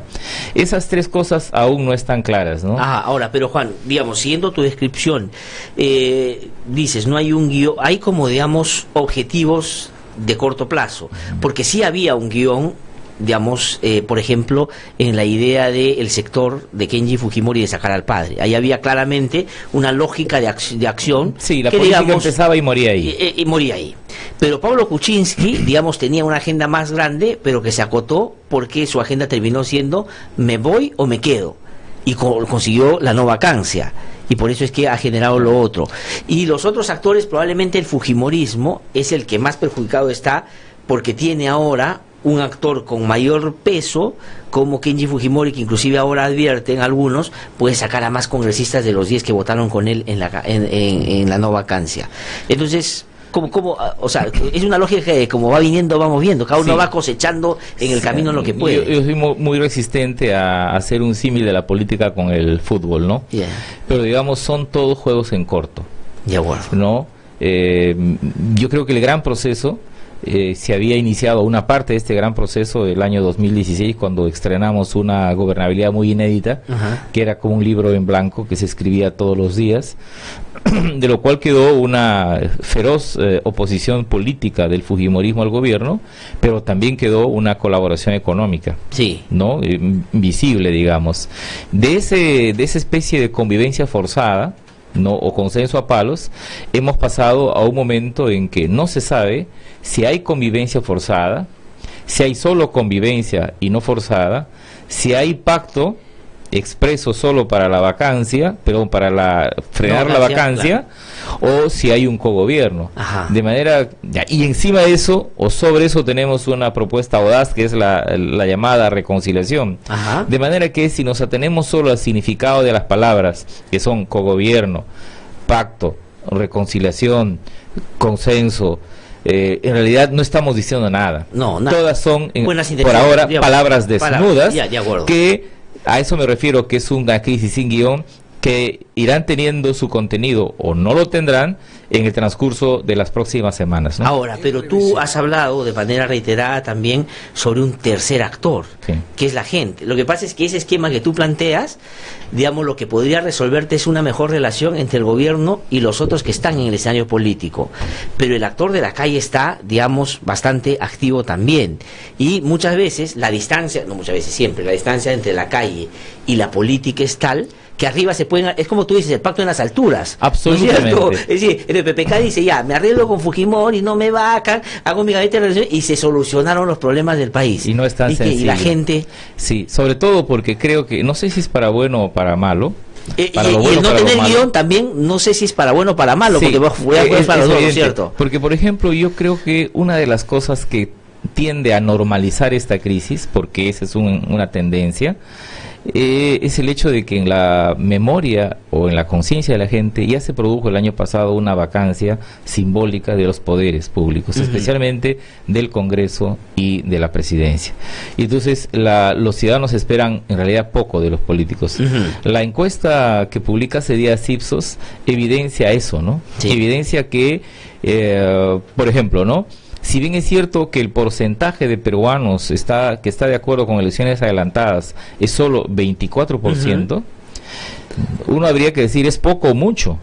Es poco como porcentaje, pero es mucho frente a hace un mes, donde probablemente 5% creían eso. Entonces, esto es una crisis en progreso.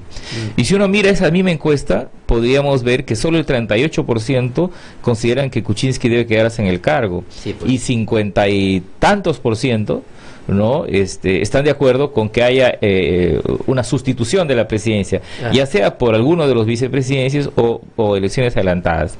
Tengo la sensación, por lo tanto, que esa tercera mitad, que en esta disputa no está siendo tomado en cuenta, porque en realidad los actores están en nombre de la gobernabilidad, en nombre de la democracia, tomando decisiones que sospecho que el pueblo los tomaría en otras condiciones. Esta es una disputa que está desgastando rápidamente al establishment político, ¿no? Sí, pues. Y entonces, en algún momento, probablemente las cifras de la gente que tiene un juicio mucho más duro de la política, de los políticos y de estas dos instituciones, será mucho más severo. Por lo tanto, determinante, dirías tú, para lo que se viene, o digamos severo, pero que con el tiempo va a ir diluyéndose y finalmente los políticos con sus acuerdos van a terminar hablando entre ellos. Esa es una tendencia más probable que la anterior, es decir, que esto no se convierte en una crisis, porque si bien es cierto que hemos tenido movilizaciones en las calles, no por primera vez hemos tenido en 3 o 4 años de denuncias de corrupción dos movilizaciones muy fuertes contra la corrupción. No son aún movilizaciones en el sentido centroamericano de Guatemala o Honduras o en el sentido brasileño. En el Perú, un movimiento anticorrupción de la calle masivo, insistente, que presione a los poderes públicos, no existe. En realidad es la Fiscalía el elemento más consistente hoy día en la lucha contra la corrupción. Sí, ahora, pero ese es el otro elemento también que no se puede ver ajeno a la política, porque mira cómo han reaccionado distintos sectores a los cambios que están habiendo en la Sala Penal Nacional sobre el tratamiento de los casos vinculados a Odebrecht y compañía. Voy a hablar un ratito con Richard Concepción Carhuancho, pero la idea es, quieren sacar a estos jueces para seguramente evitar que sean tan severos con algunos políticos como lo fueron con los que ya están en una situación de prisión preventiva, por ejemplo. Y ese, ¿crees tú, en elemento de que la gente empieza a ver que el sistema de justicia, que era como el único recaudo, como lo único resguardo de quienes van a hacer justicia, empieza a trastocarse, un elemento para que esa indignación pueda, digamos, tener mayor alcance? ¿Crees tú? Eso puede ser uno. Y la economía, dijiste también hace un rato. Sí, yo creo que la gente siente, probablemente no tenga canales para expresarlo directamente, pero la gente siente que el sistema es fuerte. Y yo creo que los actores, estos actores débiles, siendo débiles, saben que el sistema es fuerte. Es para lo bueno y para lo malo. También para lo bueno y para lo malo. Es decir, todas las opciones políticas que se barajaban en la discusión de la vacancia eran opciones en el marco de un régimen democrático, por si acaso, todas.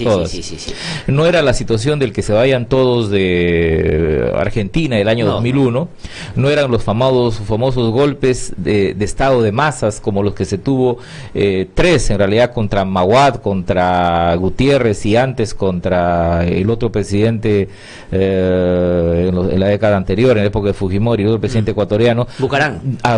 No eran Bucarán, Maguad o Gutiérrez, ¿no? Sin duda. Que eran golpes con la gente en la calle. De modo que estos 3 o 4 opciones que se barajaban eran opciones dentro del régimen democrático. Entonces, esta idea de que el sistema es fuerte para lo bueno y para lo malo, funciona también, yo creo, que para arriba y para abajo. Es decir, la gente también presiente que hay un conjunto de cosas, yo no diría inamovibles, pero muy difíciles de cambiar.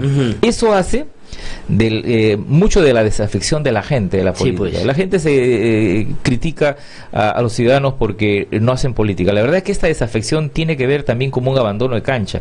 O sea, el abandono de cancha no lo han hecho los actores. El abandono de cancha lo han hecho las masas. Sí, pues. A veces me da la impresión de que se está jugando la política con pocas tribunas, ¿no? O sea, con las tribunas no llenas. Pero salvo que, digamos, llegues a un límite, como ha pasado en las 2 últimas elecciones, y donde siempre termines optando por el mal menor. O sea, es decir, no hay mucho activismo en términos, digamos, permanentes, pero cuando hay que determinar, fíjate, Keiko ha perdido 2 elecciones, y con los peores candidatos. O sea, acuérdate, Humala era el candidato que más asustaba, digamos, a un sector importante, y Kuczynski era el peor candidato de todos los candidatos, pero ganó en los 2 casos. ¿Eso no crees que va a pasar? ¿Qué va a pasar, por ejemplo, ahora? Porque yo sí creo que va a ser determinante el caso Lavallato, dependiendo cómo el sistema de justicia actúe, porque después de lo que hemos escuchado, ha dicho Odebrecht, por ejemplo, García y Keiko ya están en un nivel de involucramiento distinto al que estaban hace algún tiempo, cuando pretendían mirar la cosa a la distancia. Yo creo que ese trato que le da la justicia a esos casos, sí puede activar un movimiento más fuerte, tengo la impresión. Sí, pero yo concuerdo contigo, pero también es cierto que hoy dependemos del señor Barata. Es decir, la justicia en este país depende de una colaboración eficaz.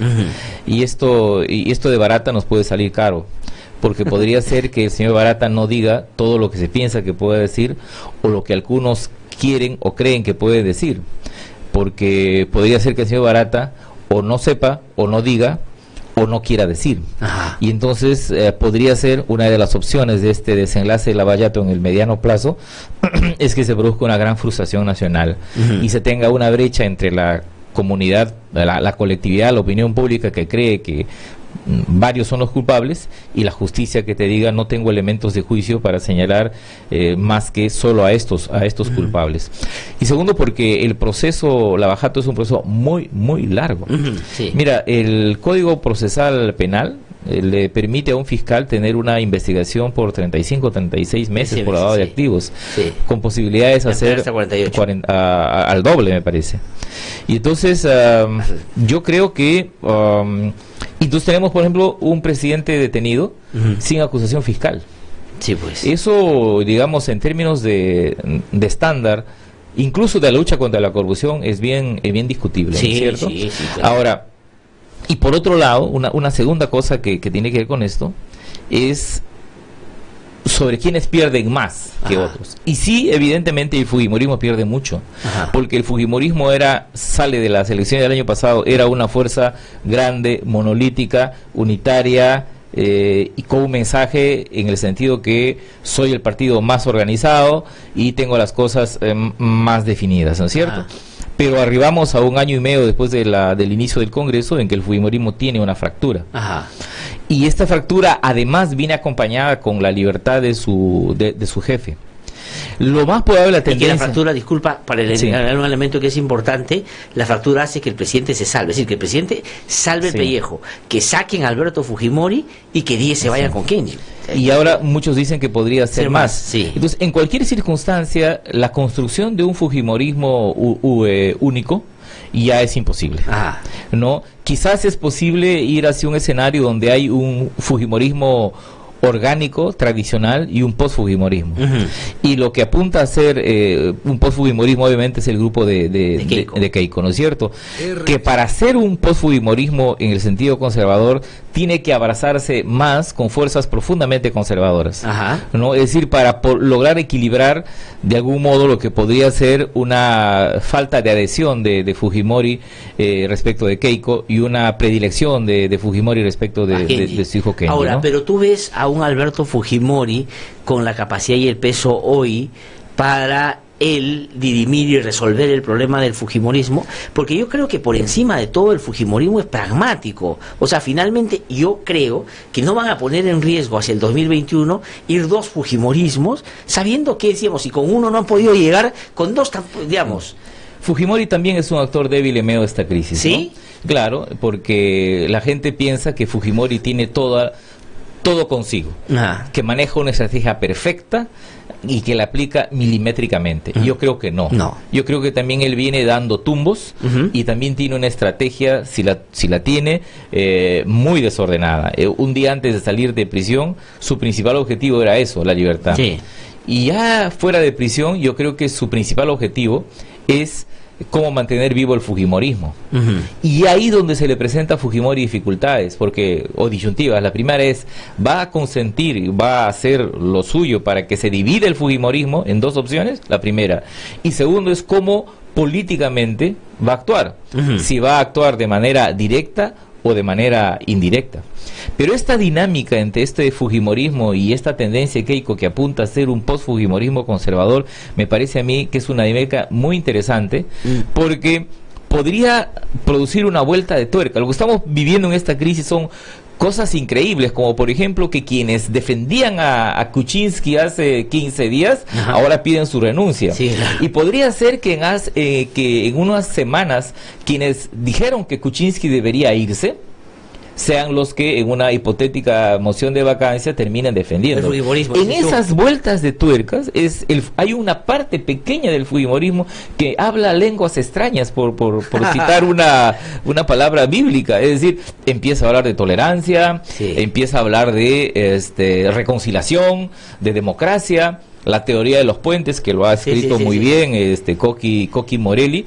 Ya, entonces, digamos, la élite peruana tiene dificultades para asimilar eso. Sobre eso se posa el discurso de la reconciliación, que a mí me parece que como discurso es interesante, pero es vacío. Sí, claro. Porque uno mira las redes sociales, mira los medios, mira la televisión, escucha la radio y entiende que las dos grandes facciones que deberían ser llamadas a la reconciliación no están matándose. Porque el indulto no es una medida favorable a la reconciliación, eso está claro. Pero por lo mismo que tú has dicho antes, Juan, que es que el presidente y Fujimori y todo lo que están arriba creen que entendiéndose ellos entienden al país. Eso es digamos, ahí donde han habido procesos de reconciliación, los procesos han sido distintos. Absolutamente. O sea, no es por decreto, no es porque a partir de mañana todos hay y yo diría al revés. América Latina ha demostrado el fracaso de estos procesos de reconciliación vía impunidad, sin duda, que es lo que pasó con la ley de obediencia debida, punto final, la propia ley de amnistía que se dio acá en el 95, entonces, o sea, daría la impresión como que esa parte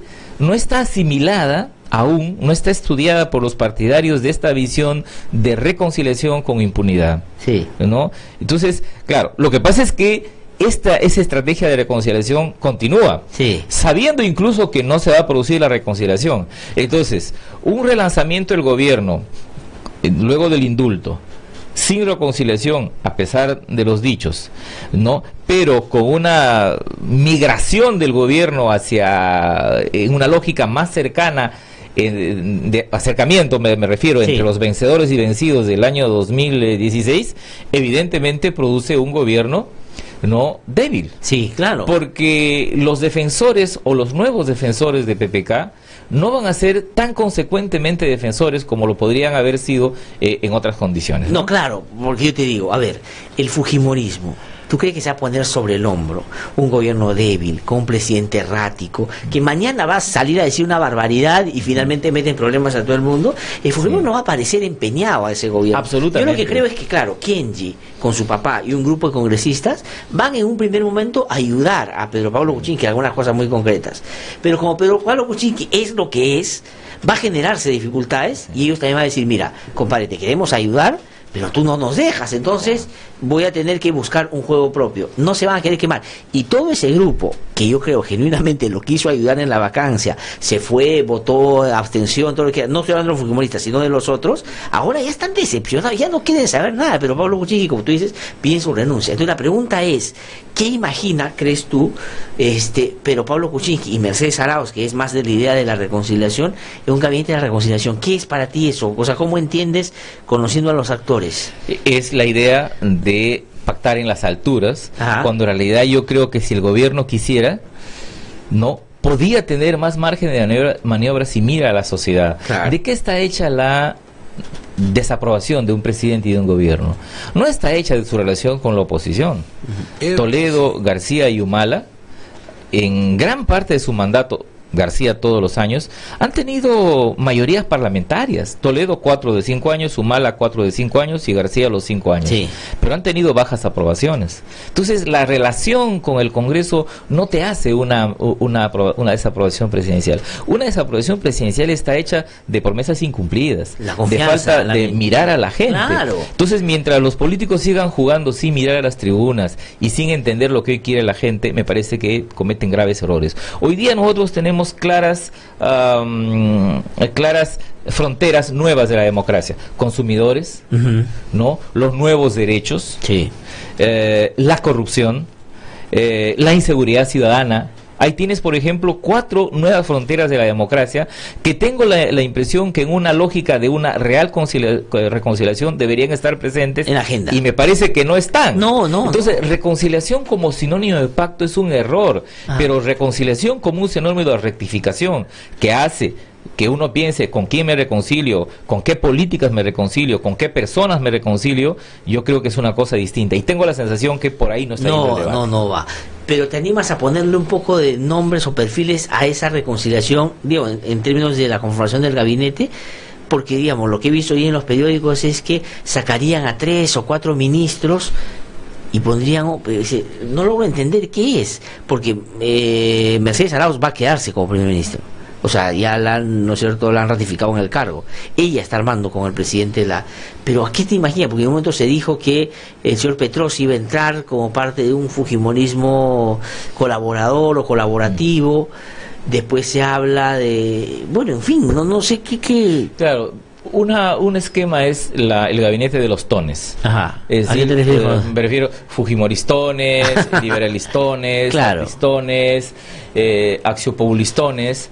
O sea, poner personas que son cercanas pero no son miembros de ese grupo político. Que no son pero parecen, sí, digamos. Entonces, esa es una opción que podría ser la opción que se esté jugando. Pero yo más creo que los desenlaces que nosotros vamos a tener son desenlaces en 2 o 3 tiempos. Ajá. Es decir, la idea de una crisis que se resuelva de un solo momento, me parece que hay que olvidarse.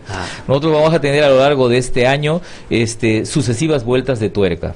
De modo que la aproximación a un gabinete que tenga cierta estabilidad durante este año probablemente no sea la que se produzca en esta oportunidad. Ajá. Yo creo que vamos a tener todavía que jugar, esta crisis va a tener que jugar más tiempos, ¿no? Ahora, pero el problema es, Juan, en ese argumento que yo, digamos, coincido, es si este gobierno tiene tiempos. O sea, lo que te quiero decir es, yo veo este gobierno que no ha, digamos, ganado oxígeno después de lo que ha hecho con Fujimori. Creo que sí lo hubiera ganado si hubiera salvado la vacancia y hubiera buscado un nivel de entendimiento con los otros que no sean los fujimoristas y plantear, digamos, algún nivel de relación distinta con el fujimorismo, que es lo que Kuczynski dijo hasta el día anterior. Acuérdate ese discurso antes de lo de la vacancia, y el mismo día de la vacancia me sugirieron hace tiempo que yo hiciera cuestión de confianza con Ministro y no hice caso, ahora me he dado cuenta que hay un golpe, o sea... Sí, pero a ver, hablando de tiempos, tengo la sensación que si hubiese más gente en la calle y si hubiera una debilidad más ostensible del gobierno, podríamos pensar en un desenlace rápido de esta crisis en el sentido de un adelanto de elecciones, bajo la fórmula que se considere. Y yo creo que lo que tenemos en este año son 2 elecciones, que son la primera vuelta regional con elecciones municipales y la segunda vuelta regional. Pensar que en este contexto podría llevarse a cabo otras 2 vueltas ¿no? Electorales para elegir un presidente, en este momento es, digamos, inviable, porque no aparece un nuevo detonante. Y sigo pensando que lo que nosotros tenemos son sucesivas explosiones. No es una crisis donde todos los días esta se agudiza en la lógica de una especie de dispersión de opciones y el fortalecimiento de una, que es la que jala la crisis. No, aquí los actores se acomodan y viene una explosión. Los actores nuevamente se acomodan y viene una segunda, una tercera y una cuarta explosión. El indulto junto con la no vacancia fue una explosión. Yo creo que si es que se produce una nueva explosión, pero de una naturaleza muy fuerte, que obligue a tomas de posición en relación al Ejecutivo, ahí iríamos a un desenlace mayor. ¿Y de dónde puede venir? ¿Cuál puede ser la fuente desde tu punto de vista, de acuerdo a lo que ves, de esa explosión? Son 2 cosas. Una explosión de la calle, es decir, mucha gente manifestándose sostenidamente durante mucho tiempo. Esa es una opción. Una segunda es un descalabro de la economía, algo que al parecer no es todavía probable. Nos ha ido bien en estos meses. Ha subido el precio del cobre. Papalindo es tan bueno que hasta la ministra de Economía se pega Cooper, ¿no? Entonces es una segunda posibilidad. Y la tercera posibilidad es una revelación, una denuncia que provenga del abayato, pero que tenga una dimensión de explosión. Ahora, yo creo Mientras ninguna de esas 3 cosas que se produzcan, caminamos a un proceso de normalización. Lo que pasa es que la sociedad peruana ha pasado muchas, o sea, claro, tiene mucha historia. Nuestra normalidad es muy frágil, muy precaria, pues por eso es que llegar a esa normalidad no es tan... Y además porque tenemos mucha experiencia frente a crisis. Nosotros hemos tenido en los años 80, hemos tenido crisis económica, más violencia política, más terrorismo, narcotráfico, una desintegración social, liquidación de partidos. Hemos tenido eso en la calle de los 80. Entonces, y hemos ido nosotros lentamente y hemos sobrevivido, digamos. Claro. Yo pensaba que la primera explosión de la Bajato en diciembre del 2006 iba a ser muy brutal para nosotros. Iba a ser, y yo diría, hasta definitiva. Sí. Y debo confesar que así no ha sido. No. ¿Te acuerdas cuando se dijo que las 77 delaciones en Brasil llegaban en mayo y en abril? El 30 de junio era el juicio final en el Perú, no hubo juicio final. Entonces, también es cierto, para lo bueno y para lo malo, este sistema es fuerte. Sí. Tanto para no cambiar, pero también para resistir este tipo de... Ahora, y en la corrupción yo coincido contigo que Barata, claro, es la llave, ¿no? Porque finalmente si Barata administra la información o los dichos, tratando de no perjudicar a algunos y de sí a otros, yo creo que va a haber dónde está la debilidad. Y creo que más información, creo yo, va a haber sobre Kuczynski y su vínculo con las empresas brasileñas que sobre Alan y sobre Keiko. Tengo la impresión. Yo creo que por ahí hay una... Ahora, tenemos, totalmente de acuerdo contigo, o sea, vamos a ir, la crisis va a ir acompañando las revelaciones, y si hay revelaciones fuertes se producirán grandes modificaciones, pero yo invito a pensar en una crisis que tenga desenlaces no rápidos, sino vueltas de tuercas, y entonces donde las cosas se vayan decidiendo tiempo por tiempo, ¿no? Ya, en 1, 2 o 3 tiempos. Ya, pero que te dan los 3 años y medio que le faltan al gobierno, ese es el tema. Por lo menos nos dan este año 2018, pero yo no vaticinaría un escenario del 2019. Yo, por ejemplo, ya no podría las manos al fuego para decir que las elecciones serán el 2021. No tengo elementos, ¿no? Qué terrible, ¿no? Porque digamos, finalmente yo voy a decir, mira, va a llegar mal, pero va a llegar no golpeado, pero va a llegar. Ahora no sabemos. Y claro, lo que pasa es que el cálculo, entiendo además que así se conversó sobre lo de la vacancia, lo del indulto, era aprovechar las fiestas navideñas, la venida del Papa, el Mundial, todo eso. Entonces al presidente le vendieron el cuento de que todo eso lo iba a ayudar a él. Y la verdad que no ha sido así, que él no ha sido el ganador, sino han sido otros. Inclusive ahora, un adelanto de elecciones, yo diría, a este propio Fujimorismo no le conviene, porque partidos así como están, imagínate lo que sería lanzarse a la búsqueda de los votos.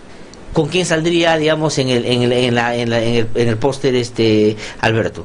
Claro, lo que pasa es que la demanda de adelanto de elecciones es una demanda para acumular, básicamente, ¿no? Sí. No es una demanda en el que seriamente piensen los actores políticos, porque el concepto de adelanto de elecciones viene acompañado del apellido materno. Sí. Por ejemplo, adelanto de elecciones más asamblea constituyente, adelanto de elecciones más que se vayan todos, adelanto de elecciones más nuevo modelo económico, adelanto de elecciones más cárcel para todos los corruptos o fusilamiento, que es lo que Antauro. Entonces, claro, el adelanto de elecciones es como una especie de elemento, de gran consigna que permite acumular, porque finalmente todo lo que se mueve en esta crisis son consignas. La reconciliación es una consigna. Vaya uno a ver qué hay dentro de la reconciliación, probablemente muy poco, ¿no es cierto? Muy poco, pero hay un apellido, el primero a todo eso que tú has dicho, que es la posibilidad de que el Fujimorismo gobierne sin haber sido elegido, que es la vía constitucional para nuevas elecciones. Es decir, una un vía periodo de transición de 8 o 9 meses que digamos... Que yo no sé si el Fujimorismo quiera comerse ese riesgo, ¿no? Porque aunque gobiernes un mes, estás gobernando y puedes cometer errores. Lo que sí advierto es que un sector del Parlamento se asustó con la posibilidad de Galarreta presidente. Y yo creo que en ese juego varios sectores democráticos cometieron errores, ¿no? Porque pudieron plantear el esquema de la discusión en un esquema distinto. Porque una cosa es decir, planteo la discusión defendiendo a Kuczynski contra la vacancia, que es un golpe de Estado del Fujimorismo, o decir, defiendo el sistema democrático, pero el señor Kuczynski puede renunciar con o sin vacancia para que lo sustituya su primer vicepresidente.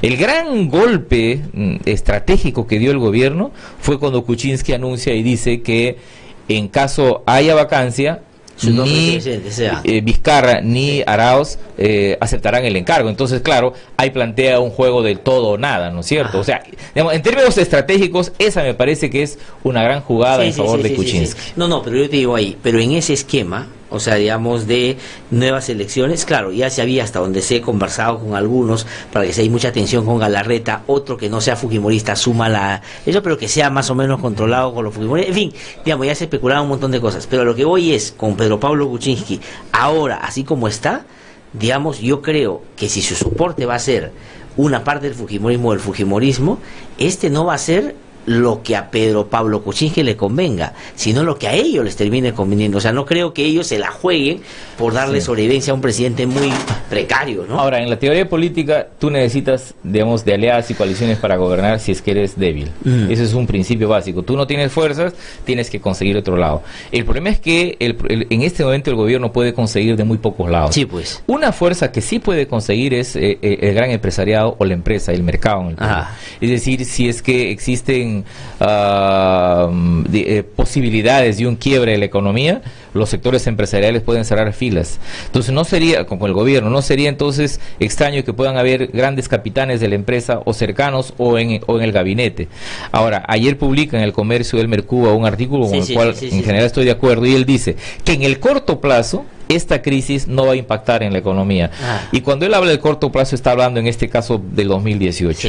Pues podrían haber consensos de determinada ingobernabilidad conocida el 2018.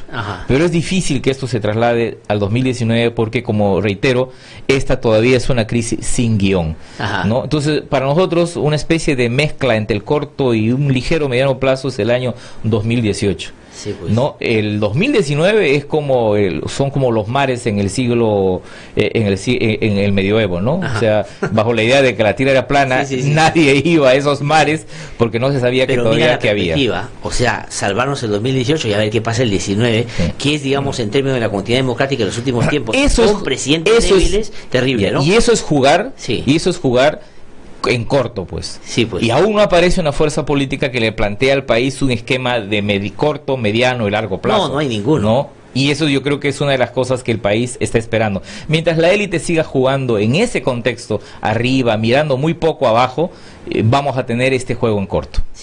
Juan de la Puente, hasta con nosotros. Muchísimas gracias, Juan, como siempre, gracias por tus comentarios tan interesantes y tan bien valorados, además, por la gente que nos está siguiendo. Muchísimas gracias. Gracias, un gusto. Vamos a invitarte más seguido.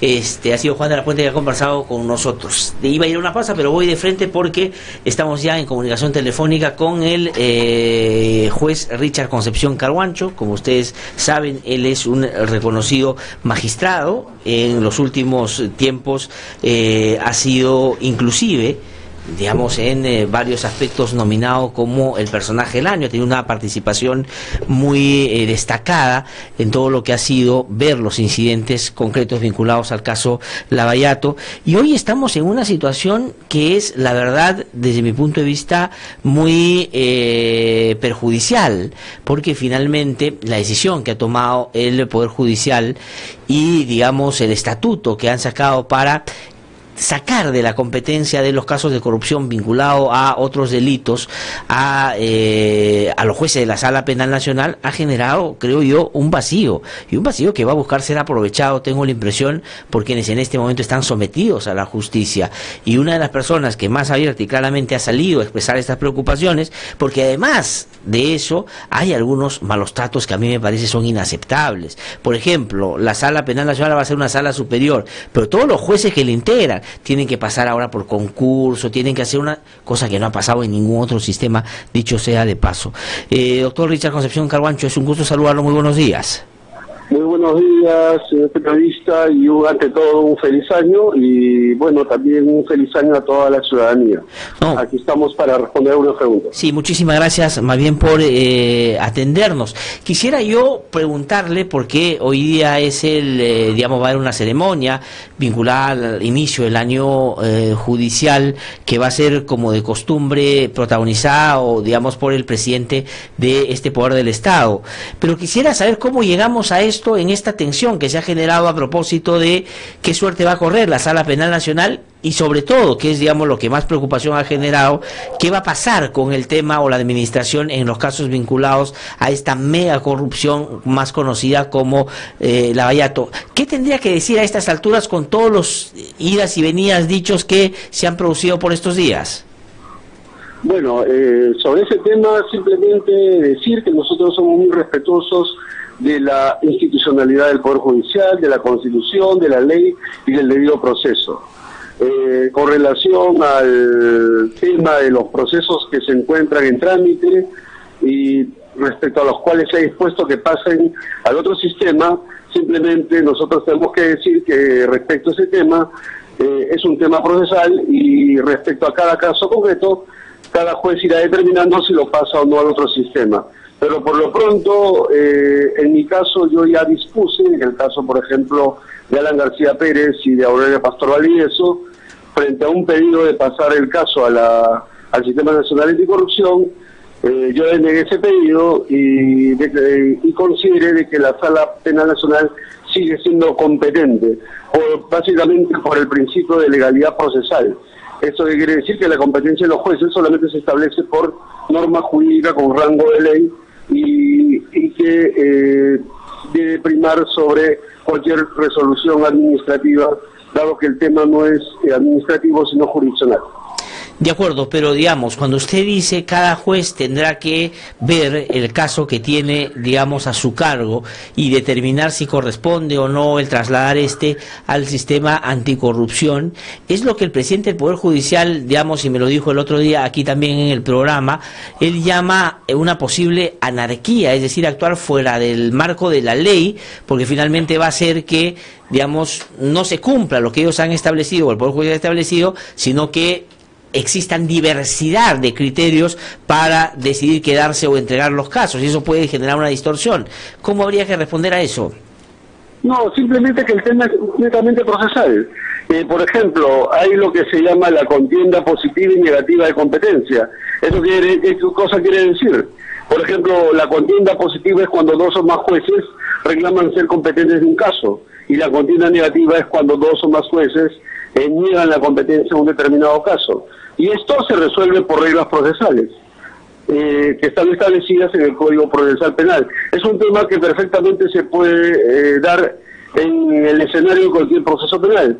Acá en el caso que nos convoca, yo no quiero adelantar nada, y eso se irá dando caso por caso. Pero lo que sí quiero dejar bien en claro, que el tema de la competencia de los jueces es un tema estrictamente jurisdiccional. En principio, una vez que un juez se aboca a la competencia de un caso, en principio no puede ser apartado, salvo que ocurra la inhibición, la recusación o ocurra la transferencia de la competencia, como ocurrió con el caso centralista que pasó de la Corte Superior de Justicia del Santa a la Sala Penal Nacional, o ocurra una declinatoria de competencia. Es decir, ya los mecanismos procesales de asignación de competencia están establecidos en la propia norma procesal. Creo yo que admitir cambio de jueces en mitad de proceso, eso habría que analizarlo caso por caso, porque puede generar distorsión en el principio del juez natural, claro, y se podría afectar el principio de la perpetuidad de sus jurisdicciones. ¿Qué cosa quiere decir la perpetuidad de sus jurisdicciones? Una vez que un juez radica competencia en el caso, se entiende de que no puede ser apartado, salvo por causa establecida por norma jurídica con rango de ley. Ajá. Tiene que ser una norma jurídica con rango de ley. Que no es el caso, digamos, de cómo se ha producido el estatuto y todo lo previo a eso. Así es, así es. Ya, así es. De acuerdo, pero si eso es así, pero hay una idea bastante difundida por el propio presidente del Poder Judicial en torno a cómo deben manejarse estos casos, la pregunta que, digamos, se cae madura es: ¿tiene usted, o digamos, o sabe usted, o está consciente usted de que por lo dicho por el presidente del Poder Judicial puede usted terminar siendo sometido de alguna manera a investigaciones o inclusive sancionado por la actitud y la manera como ha venido tomando, digamos, o resolviendo los casos en tanto a la competencia de la sala o del otro sistema sobre asuntos tan públicos como el caso Lavallato. Eso habría que preguntarle. Hemos tenido un corte de la comunicación, me parece, con el doctor Richard Concepción Carguancho, pero claro, el argumento es el juez natural. Si ya yo vi un caso, no me lo pueden quitar porque finalmente ya me aboqué a esa causa. Y si eso es así, digamos, todos los casos relacionados con incidentes vinculados a Lavallato tendrían que pasar por la Sala Penal Nacional y en particular por ese u otro despacho, que son solo dos los que resuelven estos incidentes. Y de pronto ahí está la clave para entender por qué hay tanto apuro en cambiar estas reglas, porque seguramente lo que se viene está vinculado y relacionado con casos que vinculan o que relacionan, valga la redundancia, a algunos personajes políticos de agrupaciones políticas que hasta ahora han pretendido o sienten que tienen el control, como el caso de Lapra y Alan García y Fuerza Popular y Keiko Fujimori. La información que yo he tenido por alguna fuente vinculadas al Poder Judicial es que hay una seria preocupación de un sector, sobre todo en la Corte Suprema, de que pronto el Ministerio Público va a pedir medidas restrictivas para estos personajes políticos y que si esto llega a manos del juez Concepción Carguancho, puede actuar en coherencia con lo que ha hecho en otros casos, y eso es un asunto que ellos quisieran evitar, y por eso es que están acelerando este proceso. Yo no estoy afirmando que eso sea así, pero son varias las personas que desde el propio Poder Judicial me han hecho notar una cosa de esa naturaleza. Y si eso es así, sería nefasto, porque si la política está entera o sustantivamente contaminada por estos casos de corrupción, que el Poder Judicial ahora esté actuando de esta manera, sería un asunto que en el Ministerio Público no han podido conseguir, porque han querido bajarse al fiscal de la Nación, han querido sacar a los fiscales de que se abocan a estas causas, como José Domingo Pérez, y no han podido, y que en el Poder Judicial muy rápidamente, además voluntariosamente, parecería que caminan en la dirección que quieren, sobre todo algunos políticos corruptos o vinculados a actos de corrupción. Ese es un asunto que sería bueno desestimar o no, a propósito de hacerle la pregunta al juez Richard Concepción Carguancho, con el que estábamos conversando, pero hemos tenido dificultades ya para volvernos a conectar. Vamos a ver si es que en un ratito lo conectamos. Vamos a una pausa, ¿sí? Vamos a una pausa breve, Emanuel, para poder seguir aquí en No Hay Derecho. Yo soy Javier Roca Obregón, papá de Martín Roca Casas, estudiante de Economía de la Universidad del Callao, que fue secuestrado en el gobierno de Fujimori. Fue secuestrado y conducido al sótano del Servicio de Inteligencia del Ejército, donde fue torturado, asesinado e incinerado por los militares. Por lo tanto, el indulto será un insulto. Aquí lo que tenemos claro en el programa No Hay Derecho es que nos debemos a ustedes que gentilmente nos siguen todos los días. Y tenemos una gran y primera responsabilidad: defender y promover el sistema democrático. Y cuando la democracia esté en riesgo, los periodistas no podemos ponernos de perfil. Tenemos que ayudar a protegerla. No hay derecho, a través de los 104.7 FM de RBC, una producción de IDL Radio. RBC 104.7, la otra forma de vivir. 8:52 de la mañana. Lamentablemente no hemos podido recuperar la comunicación con el juez Richard Concepción Carguancho. Vamos a tratar de intentarlo mañana para poder preguntarle todos estos temas. Va uno de estos días a venir el presidente del Poder Judicial, que se ha comprometido con nosotros para hablar en detalle sobre lo que está sucediendo en ese poder del Estado, que, digamos, debería estar exento libre de cualquier duda en su comportamiento, habida cuenta ahí se van a dirimir los principales casos de corrupción que involucran a políticos, a funcionarios, inclusive a expresidentes de la República. Pero sobre esta discusión que hay en torno a que si la Corte Interamericana, el sistema interamericano, puede anular o no el indulto a Alberto Fujimori, el indulto mal dado a Alberto Fujimori, pues yo quisiera leer parte de lo que hoy día escribe quien es, por cierto, el dogma, quien es el sumum de la inteligencia de un sector del periodismo y diría yo de un sector político en el país, que lo que busca es, digamos, hacer análisis en base al adjetivo, no en base a los conceptos, en base a las razones o en base a los argumentos, que parece escasean, digamos, y han escaseado siempre en su fundamentación. Dice Aldo Mariatti, que es uno de los principales representantes de este sector, lo siguiente. Dice sobre el caso de, y lo leo porque tiene que ver con el líder de institución que produce este programa y en donde yo trabajo hace ya bastantes años. Dice y habla del retiro de la Corte, de la competencia de la Corte Interamericana de Derechos Humanos. Dice, retirarse.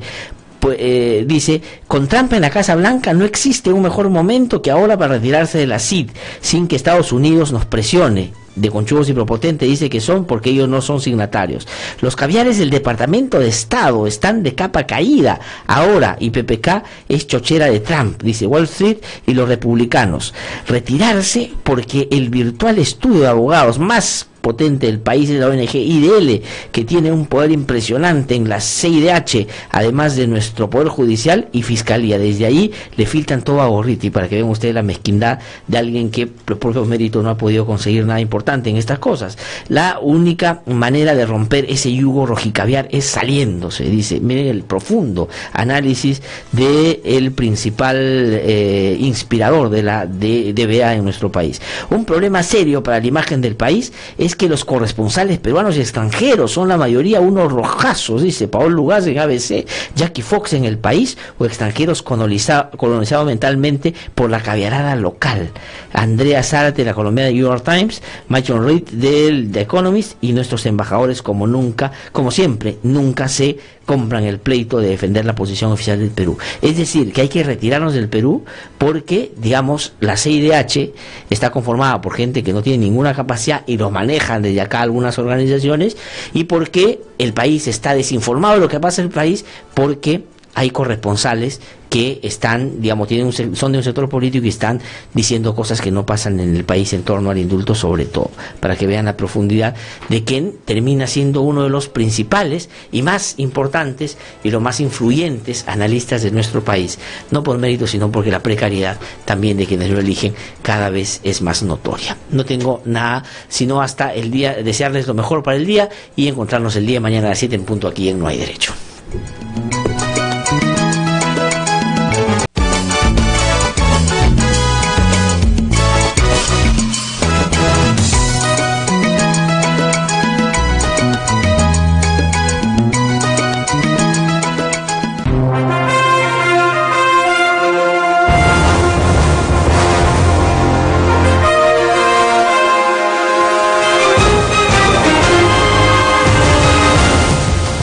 De la mañana, 59 minutos, desde la central informativa, las noticias de la hora a través de RBC.